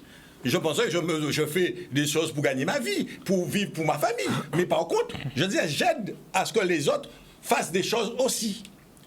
Mais je constate une chose, c'est que ce pays-là, il est miné en permanence. Et le pire, il est miné de tous bords, et même en interne. Conclusion, j'ai du mal aujourd'hui dans la hiérarchisation des choses à m'inquiéter au sens de la vie de ceci ou cela, de la vie du Guadeloupéen, parce que je suis plus pessimiste, beaucoup plus pessimiste, et je pense qu'il faut qu'on prenne des décisions énormes à ce niveau-là. Alors, je ne vais pas dire que c'est l'indépendance obligatoire, moi j'ai été indépendantiste à des moments précis, mais malheureusement, on a toujours raté les bons virages. Et là encore, on a raté les bons virages. Maintenant, je ne sais même pas pourquoi je suis, parce que je ne vois pas l'horizon. Politiquement, je ne vois pas d'horizon. On parle d'autonomie, je ne vois pas d'horizon. Merci, Harry. Samuel, mais vraiment rapidement. Rapidement, hein. Pour moi, c'est un atout. Et effectivement, atout qu'il faut effectivement réguler, qu'il faut encadrer. Et parce que c'est une activité qui est vraiment créatrice d'emplois. Et j'ai parlé de 800 emplois, je n'ai pas exagéré. Vous avez environ 270 sites de baignade en Guadeloupe. Sur les 270 sites, vous avez 100 sites qui méritent des postes de surveillance par rapport à la dangerosité. Sur ces 100 sites, vous avez seulement 2 sites qui sont équipés avec ces professionnels. Donc, imaginez que c'est presque 600 emplois qu'on pourrait créer effectivement, ne serait-ce que dans ce secteur-là. Donc, quand on parle d'économie, il faut penser à l'embauche, forcément. Et je pense que ça ne peut pas être, comme l'a dit Ferdi, c'est pas incompatible. L'économie ne peut pas être incompatible avec un environnement parce qu'on vit dans notre environnement, il faut le protéger. Il faut aussi développer parce qu'il y a des jeunes qui nous attendent, il y a des emplois à créer, il y a une économie à créer, donc il faut y aller. Merci madame, merci messieurs d'être venus sur ce plateau. Une adresse mail pour que vous puissiez réagir, laisser des messages et aussi un numéro de téléphone. Donc, numéro de téléphone pour que vous puissiez, si vous le souhaitez, mettre un message WhatsApp ou laisser un message écrit.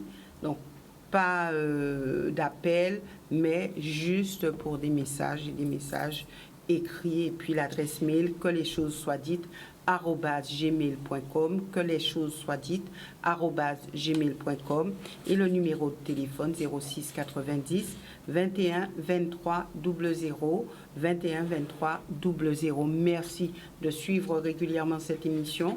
Nous reviendrons la semaine prochaine avec notre thématique. Et puis, surtout, faites très attention à vous, très attention sur les routes. Excellente soirée à tous.